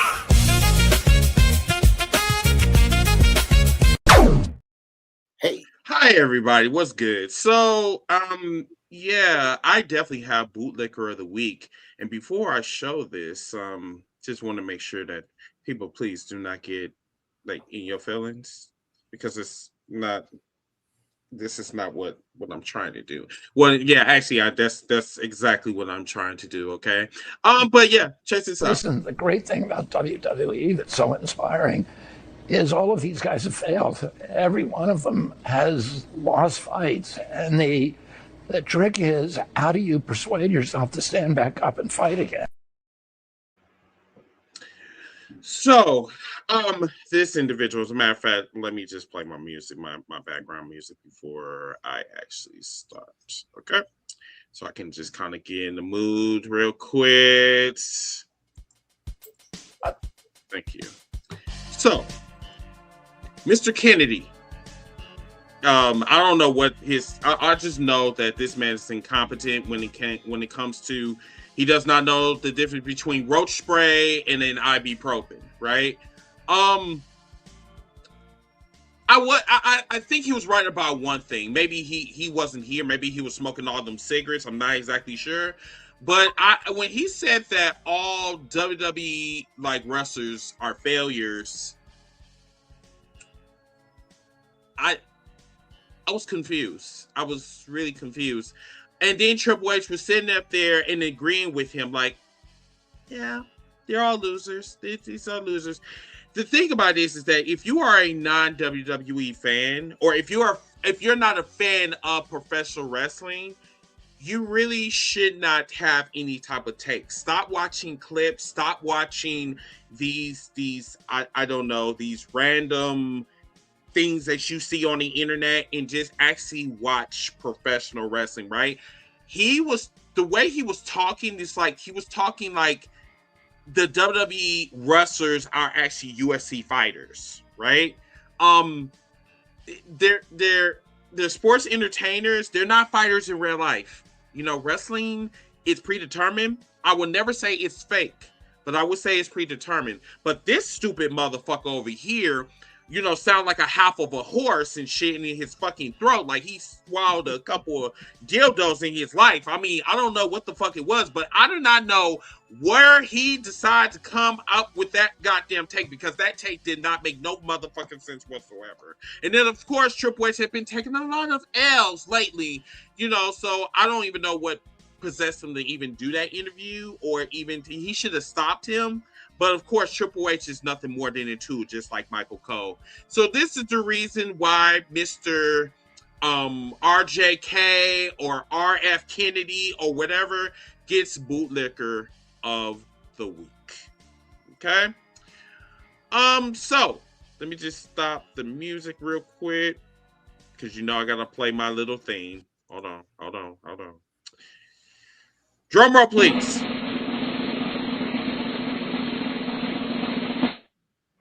Thank you. So, bootlicker of the week, the human, or I don't know what the fuck to call him. I really don't. But Mr. Kennedy, the Patty of the Simpsons, Marge's twin sisters. Yes, that motherfucker, the one that engulfs all the fucking hell, smoke, and all this shit. That's probably why this bitch ass motherfucker got lung cancer now. Yes, bootlicker of the week, everybody. Let's just go ahead and give him his theme music, everybody. Yes. I'm a clown. I'm a clown.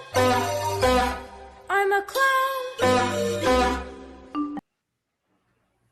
Thank you. And that concludes Megatron's Lair segment of this week. You have a wonderful and blessed day. Thank you. Yeah. All right, light skin, you are up. Hold on, let me just go ahead and set you up real quick. Let's see. Set you up. Now I just got to get all this shit off my goddamn screen. All right. Luskin, do you need any pictures? No, Actually, you know what? You good? Okay. We're good. Okay, so let me move stuff out the way. Wait. Give me a second.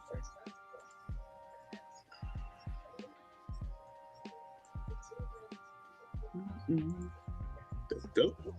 All right. I'm gonna do a little neat. I'm doing neat for you though. You know what I'm saying, so people can see what you are talking about. So just do this. Hopefully it'll work for me. Out on stage. There you go. All right, everybody. This is from the book of Nardo, starring. I wanted to do that. Okay, hold on a second. Let's see. Where is it? There we go.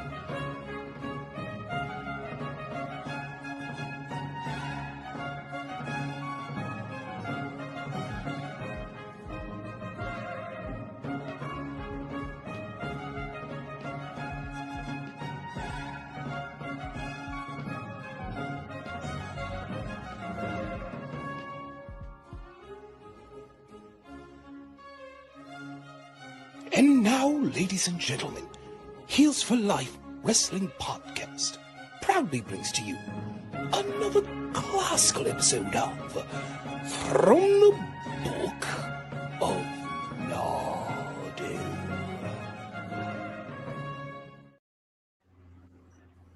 Oh, it gets better and better every time I hear it. From the Book of Nardo, I understand a lot of you that seem to be circulating all of this hate around Will Ospreay after having a superb match with Swerve Strickland at Forbidden Door. And for all of the AEW haters who make posts and comment of the same parroted talking points from people like Bully Ray, Eric Bischoff, Jim Cornette are all showing us the what type of fan you really are.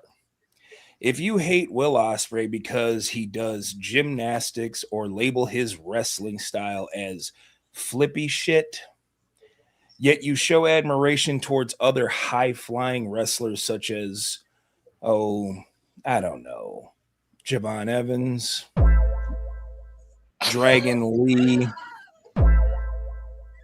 Rey Mysterio, Sami Zayn, You stop. AJ Styles, or the names of the many luchadors and luchadores that aren't named El Grande Americano, you can't call yourself a wrestling fan. You're a brand fan. That's right. You only wear Jordans and shit on Nike, completely forgetting that they are housed out of the same building. You know, like how WWE fans treat NXT. Also, FYI, that gymnastics style you keep shitting on Will Ospreay for, it's called Lucha Libre, and its roots are traced all the way back to 1863 and evolved into the theatrical phenomenon that we all know it from the 1930s. You know, around the same time that CMLL got started.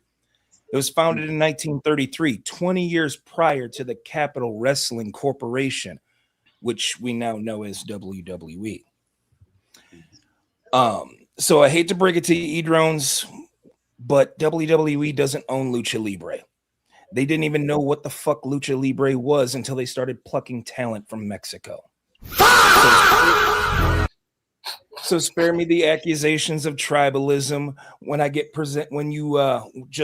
present evidence that dismantles your whole argument against Will Ospreay and bring to light your own hypocrisy. Besides, WWE has said it multiple times. We're not a wrestling company. We're a sports entertainment company. Just call yourselves sports entertainment fans and leave pro wrestling to us sickos. Okay. And finally, one more for the Book of Nardo. In honor of Pride Month last month, let's stop saying pause every time someone says something that can be construed as homoerotic. Oh, I'm sorry. I'm sorry, but I'm tired of tiptoeing around individuals that are so deep in the closet that their homophobia that they have makes them uncomfortable to stand in the meat section of a grocery store. I just want to do simple things I used to do when it wasn't a euphemism for gay coitus. I can't eat a banana without somebody yelling, pause! I can't enjoy a hot dog at a football game without somebody screaming, hey, yo, no homo! And for the life of me, I can't tell someone who comes to the cookout to put their buns on my rack without somebody thinking that I'm requesting for them to put their cheeks on my man tits. Okay, that one's a little subjective, but you see my point.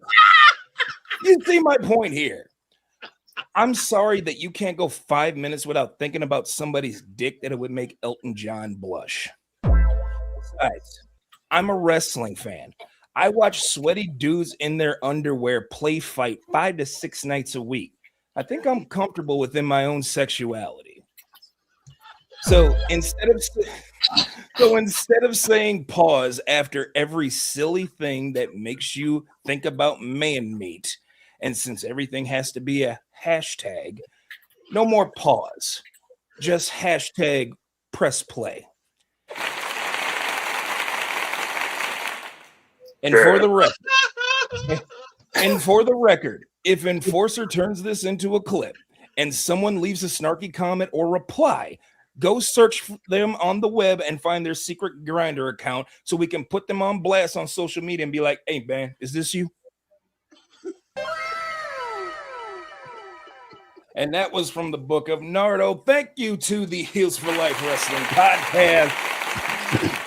We will catch you next time from the Book of Nardo.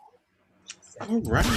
The views and opinions expressed by Light Skin Gaijin do not necessarily reflect the views of everyone affiliated with the show. Thank you so much, Light Skin. Oh my God, that was Wow. That was excellent. That was crazy. It was fine. He knows. When he got into that track, Tell you tears, y'all. Tears. All right, so we're kind of running ahead of schedule. So I don't have anything else. So I think we can just go to the main events. Give me 1 second, y'all. Just turn this. Oops, excuse me. Okay. All right, y'all. So this is the main topic of the evening. And once again, everybody needs y'all to repost, reshare, and like and comment. Give us a like. Tell us how we're doing. All the good shit. Hashtag Kills for Life is live every Sunday, 8:15 Central, 9:15 Eastern. And remember, if you have not subscribed, please subscribe right now. We are running an incentive where once we get to 1,000 subscribers, we will be doing a giveaway show, which is the main prize is an ECW World Heavyweight Championship belt. Also, we do have door prizes as well, such as collectible items, like toy figures, action figures like CM Punk from AEW, Goldberg, Kenny Omega, all that good shit. And also you can win the $25 gift card as well.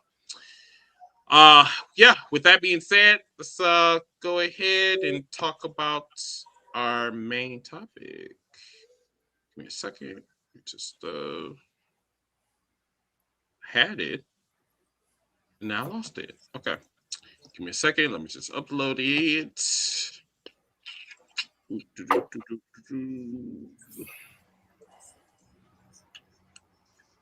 Now I can't find the bitch. Oh, wait a minute. Hold on. I'm on the wrong one. Give me 1 second, y'all. Where is it? There we go. All right. Here's the topic of the evening. So, nostalgia Day of Wrestling versus the Mara Day Wrestling. So this is believe it or not, this is really becoming a very toxic it's becoming a toxic topic online today in today's society. For some reason, fans do not want to let go of the nostalgia. I'm about to put it in and try to put it down here, whatever.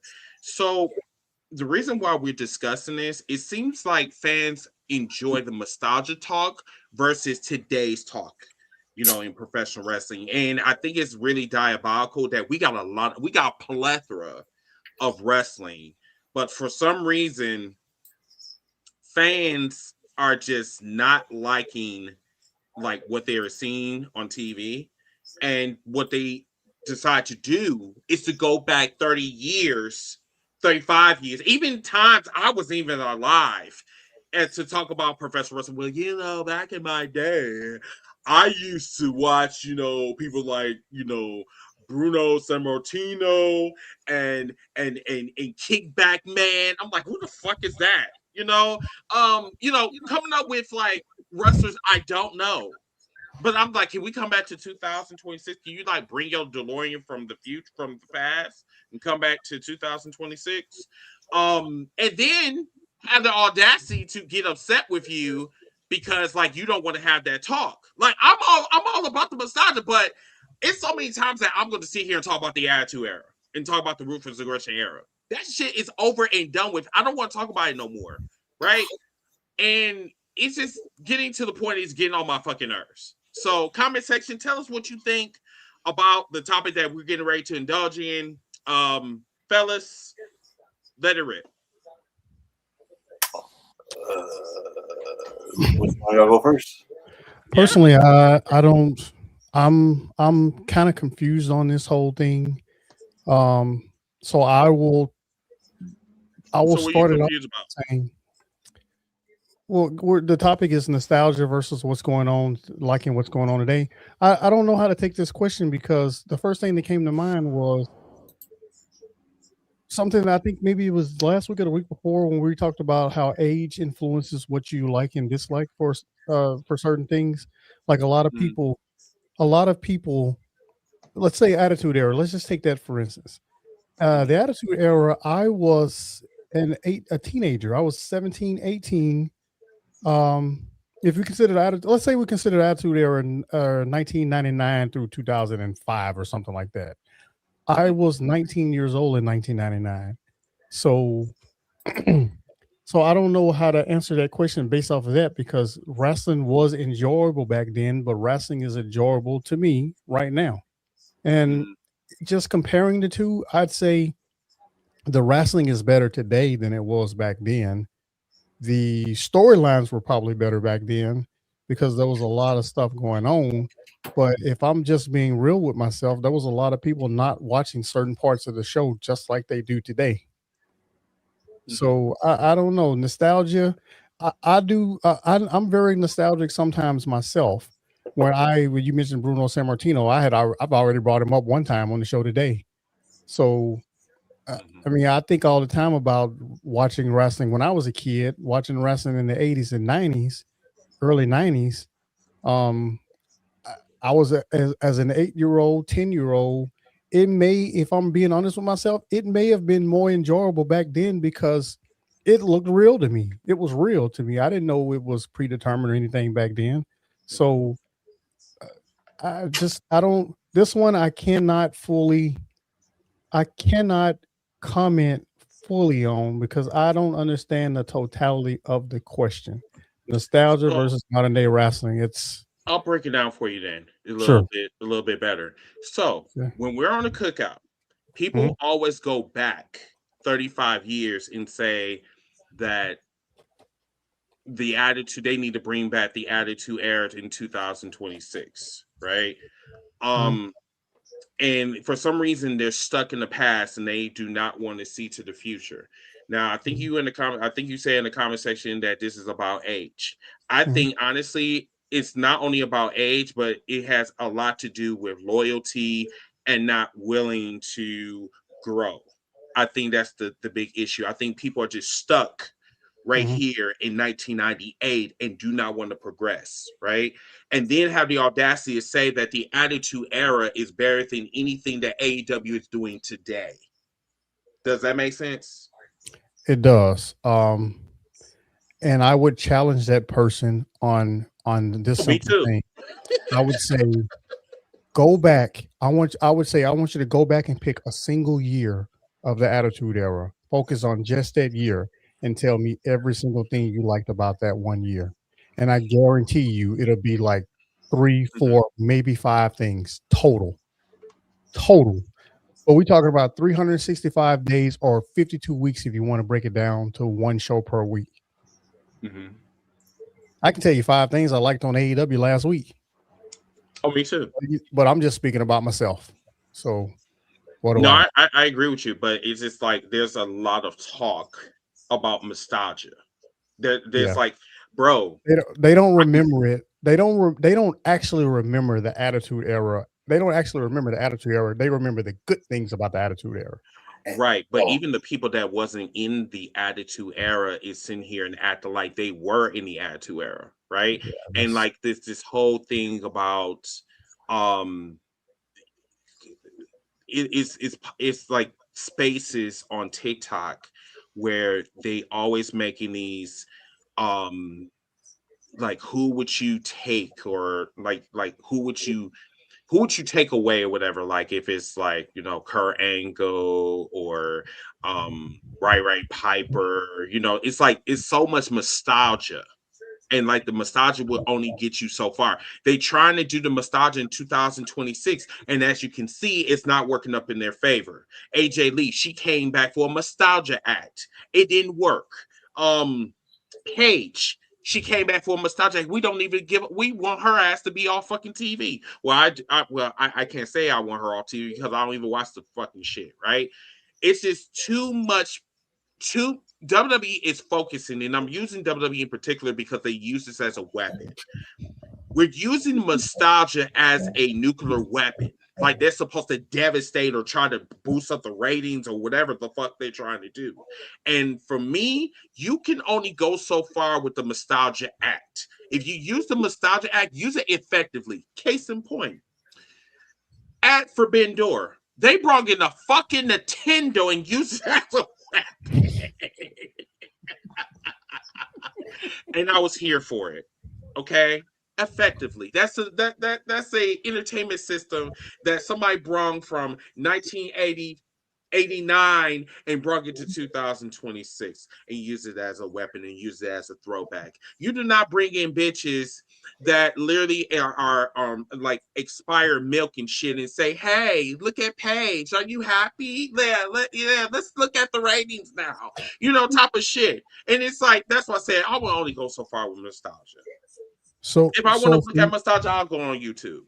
I'm letting my last thing about it is nostalgia has its place, because you know anytime Sting pops up, I'm all for it.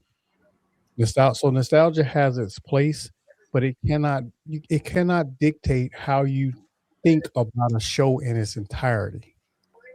So for instance, using my Sting analogy right there, Sting can come back as a nostalgia act, but Sting can't be on every show, every segment of every show.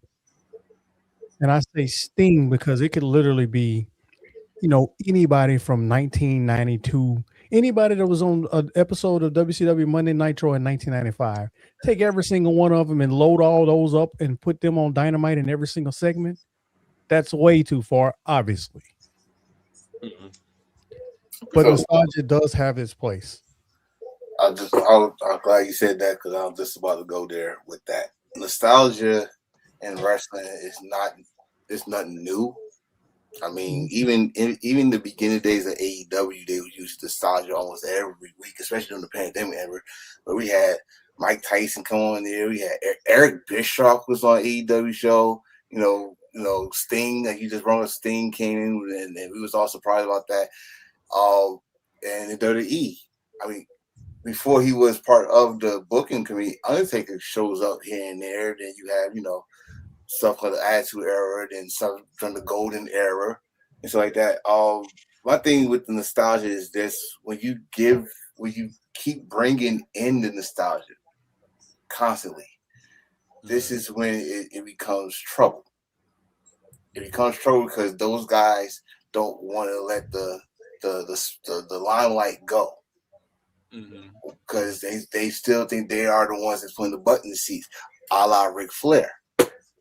Ric Flair, he still think he's willing, dealing, kiss stealing, son of a gun. Dude, you cheated death at least 3 or 4 times. Go sit down somewhere. You know what I mean? But if you say, hey, I need you to come on TV, he's there. It don't matter what show. I remember he came in that Ring of Honor indie show. If you say, Ric Flair, I need you here, Ric Flair's there. It's modern day wrestling right now. Do it need any nostalgia? No, they don't need it. But just like in sports, you still want to show respect to those that came before you. You still want to show, okay, like if we was watching something and we said, oh, we saw this storyline 10, 20 years ago. Oh, nobody don't know what the hell we're talking about until we had to mention the people that we saw the storyline in.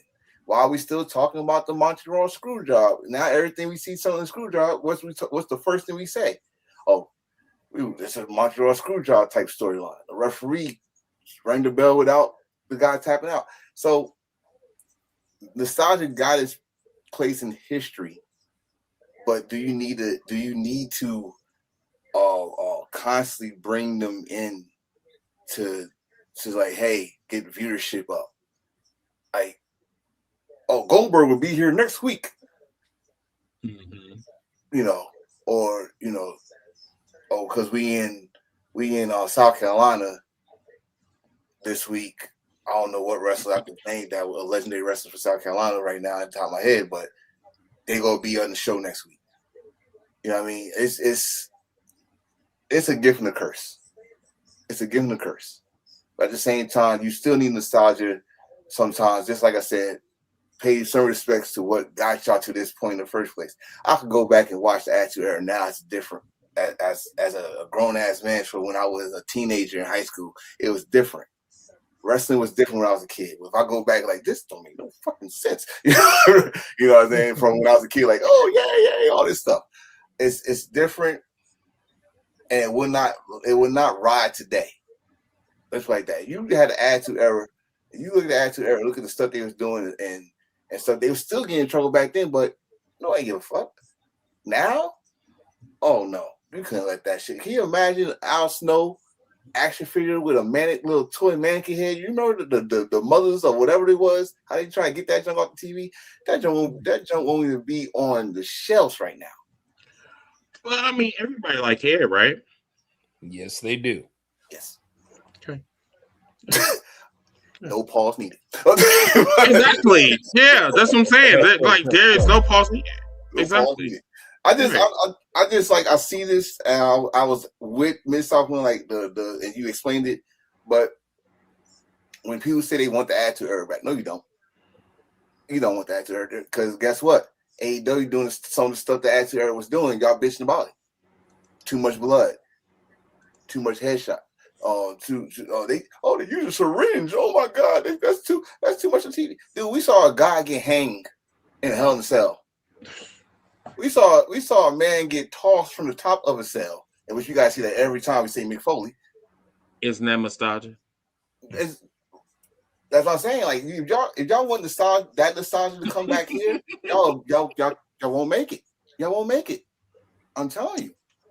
And this is the reason why it doesn't bother me. Like when somebody get like a syringe. Okay, there's there's some stuff I get squeamish about. Okay, but it doesn't really bother me like that, because I was in that era where I seen worse, like what the enforcer said. Some a big dude, a fat dude, a fluffy dude, right? A thick dude, well, not thick but fluffy, got thrown off of a duplex, aka the Hell in a Cell, right? You bring that in 2000. Stop it. You bring that to 2026, And bitches want to sit up here and talk about, I don't ever want to see that again. What about my kids? Well, bitch, you should have been in the bed by 8 o'clock when the lights was on. Your kid, why in the fuck is your kid up at like 11 o'clock? You're a horrible parent. I'm going to call child services on you. That's what I'm going to do for you. You know? I'm sorry, but it really pisses me off when people sit up here and they want the nostalgia shit to come to 2026, but then sit up here and bitch and complain about the shit that they seen back 30 years ago, but we can't see in 2026. Exactly. What? Exactly. I mean, let's keep it on. I know light skin, you ain't go yet, so let me just make this real quick. Yeah, I want to hear from him. Yeah, I know you guys. But we can fans today. I ain't gonna talk about that's in my age group. I'm talking about the young fans today. Y'all could go back and watch the stuff that we enjoyed when we was your age in your age group. But please don't expect it to come in and do the same thing on this year. We could go back, not that long ago, and go and enjoy an Okada Omega match. And in AEW, you could give you that same match, and y'all expect it to be the same damn match. It's not going to be the same match. These guys are a little bit older. Bodies wore out from those strong style matches. That's how I feel about nostalgia.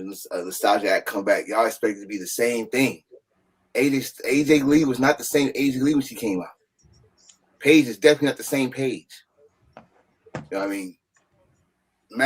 Matt Cardona is still, to me, Zack Ryder because he's still doing the same thing, but he's Matt Cardona, so I guess his name changed, whatever. The nostalgia got a limit, and the limit is appearance only. Appearance only. Not trying to relive the glory years. Unless you're Chris Jericho. That's about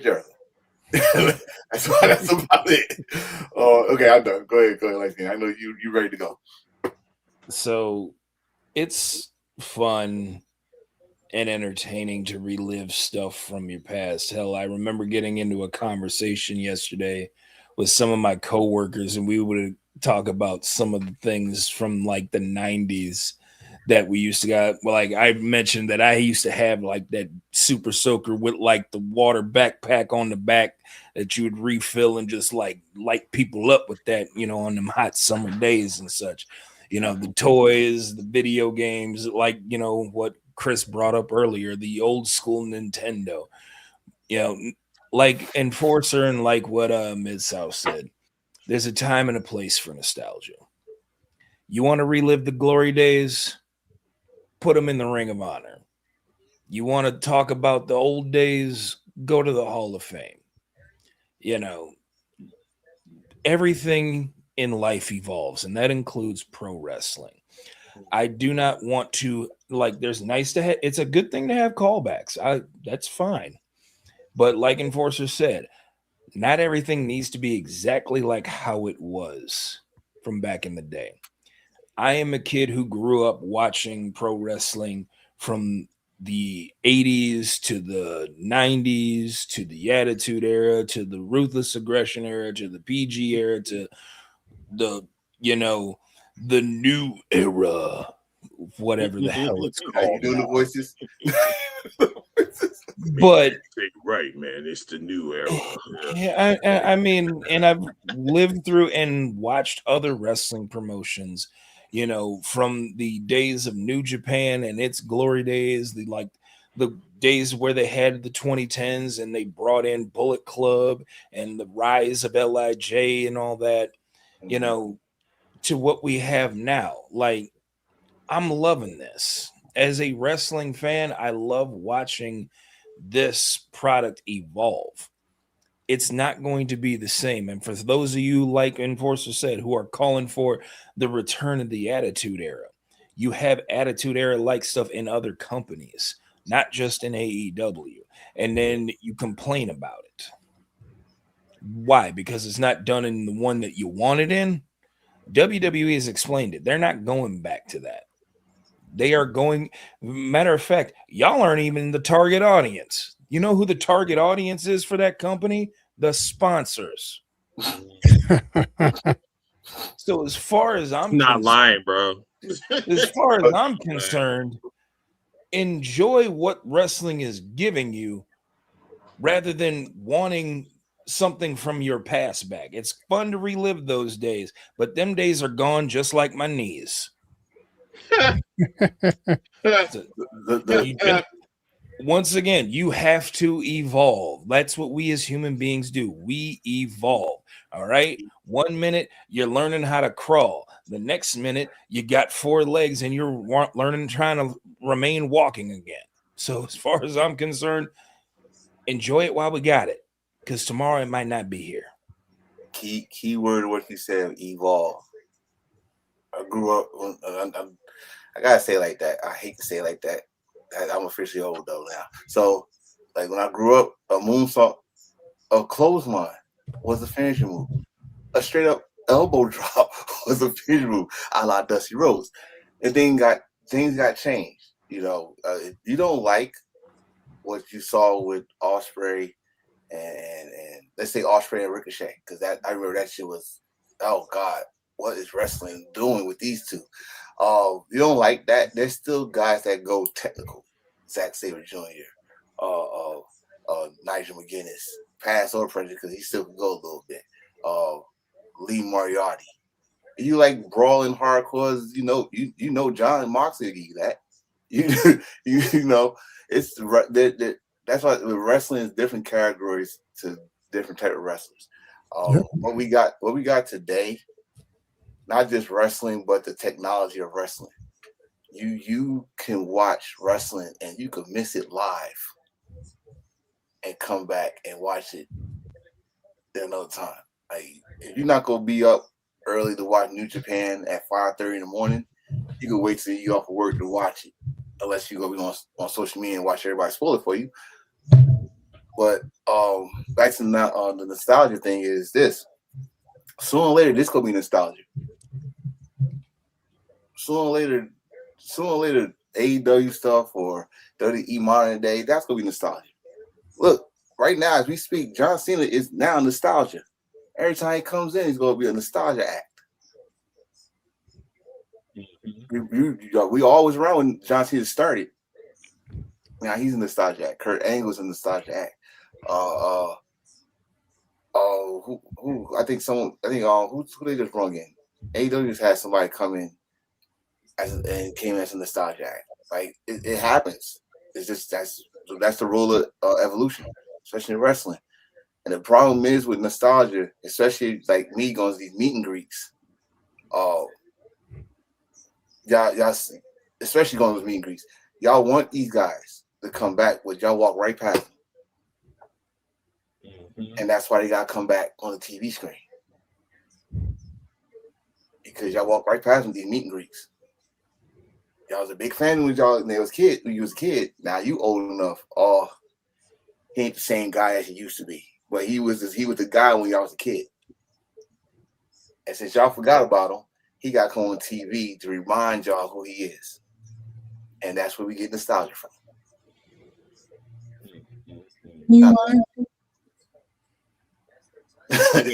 What you say? What you say, Miss? He ain't lying. Like they said on Coming to America. He ain't lying. He ain't lying.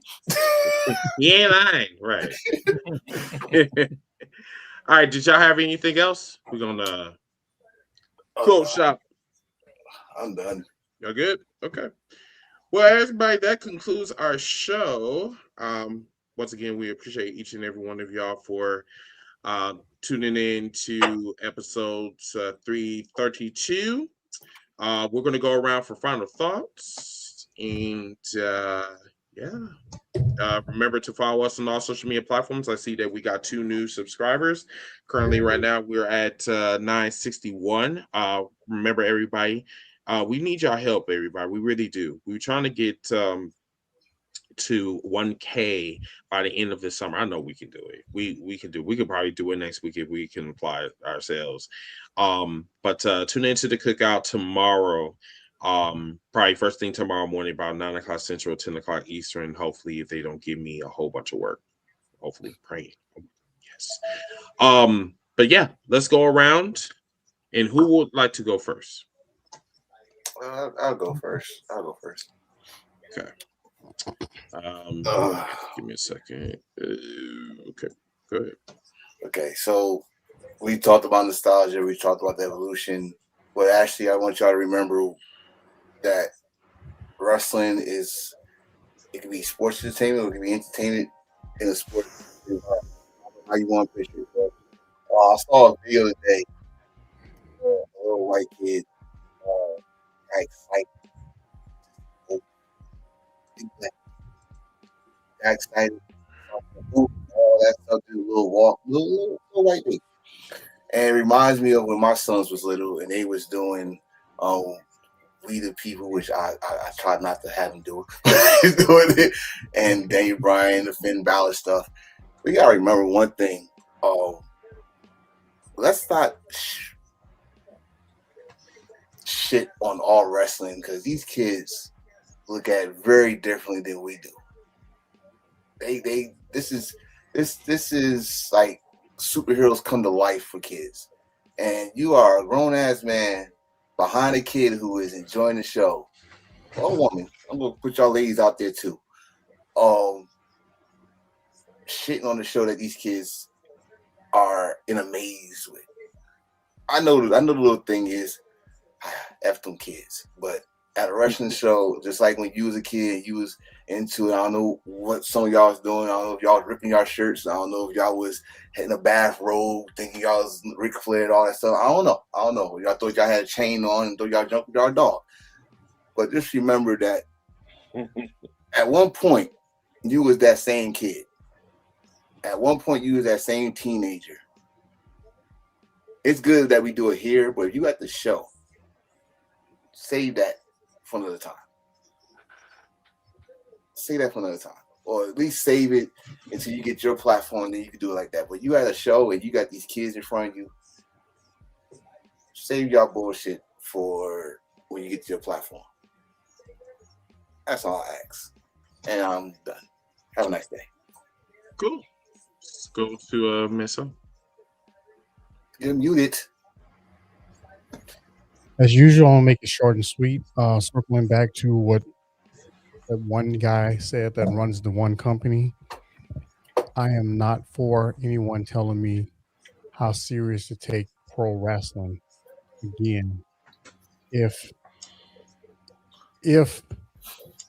my hobby is pro wrestling, is watching pro wrestling, just like if my hobby is watching the NFL, or my favorite thing to do is follow my local sports team or my professional sports team or whatever, I take it serious. Especially, because I left this part out, especially if I'm spending money on your product. If I spent, which I did not, spent $10,000 to go to a wrestling show like some of these, I'm not going to call them names, people are doing, to go to some of these other company wrestling shows, then I can take it as serious as I want, as long as I don't cross the line. So I'm not talking about the idiots that always cross the line, no matter what it is, because I mean, they do it in soccer, they do it in football, they do it in baseball, like I mentioned earlier, they do it in every single sport.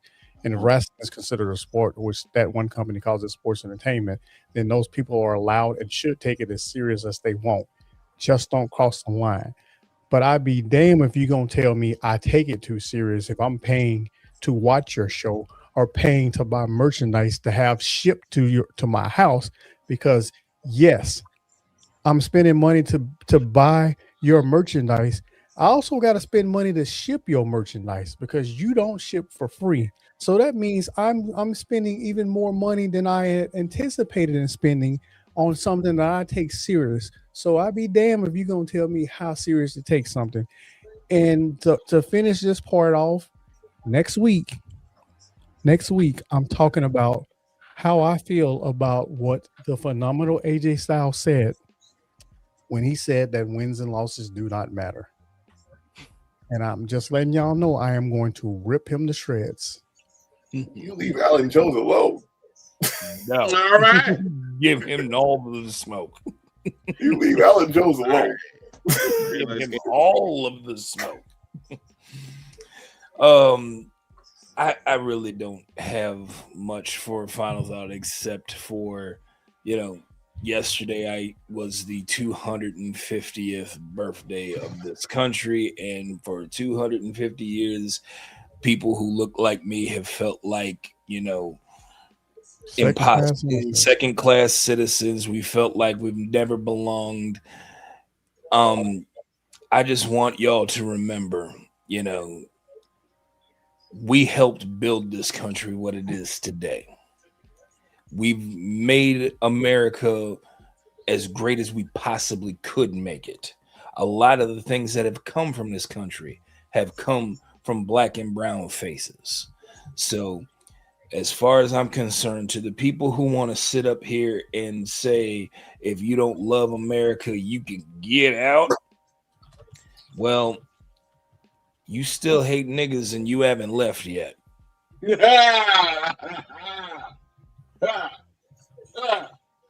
So I want y'all to think about that next time you want to tell somebody to get out.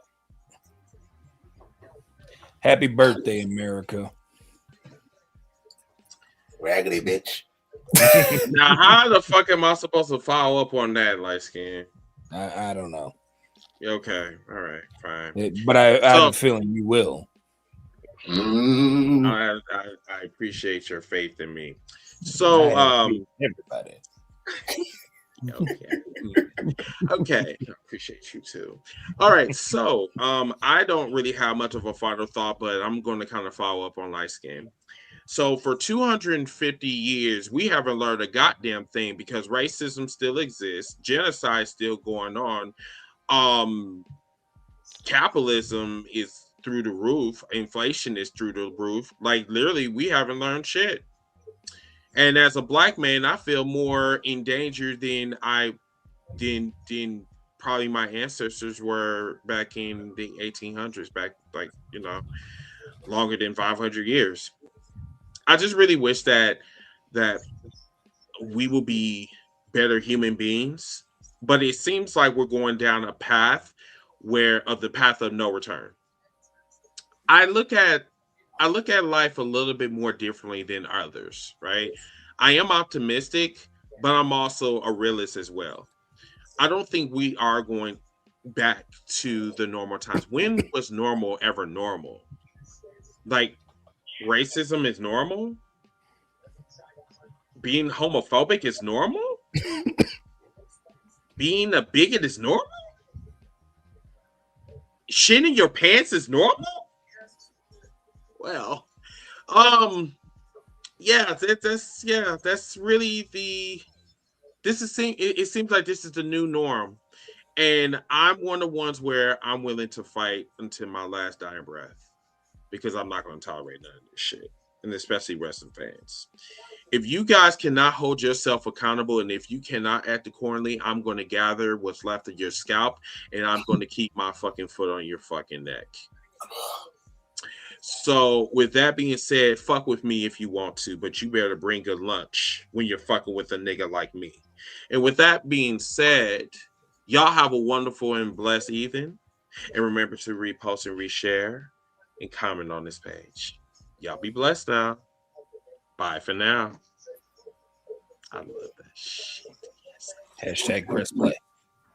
I am pressing play. I just can't find the goddamn split. Anyway. Bye, y'all. Heels for life on the track. You know what it is. Heels for life. Turn it up. Let it bang.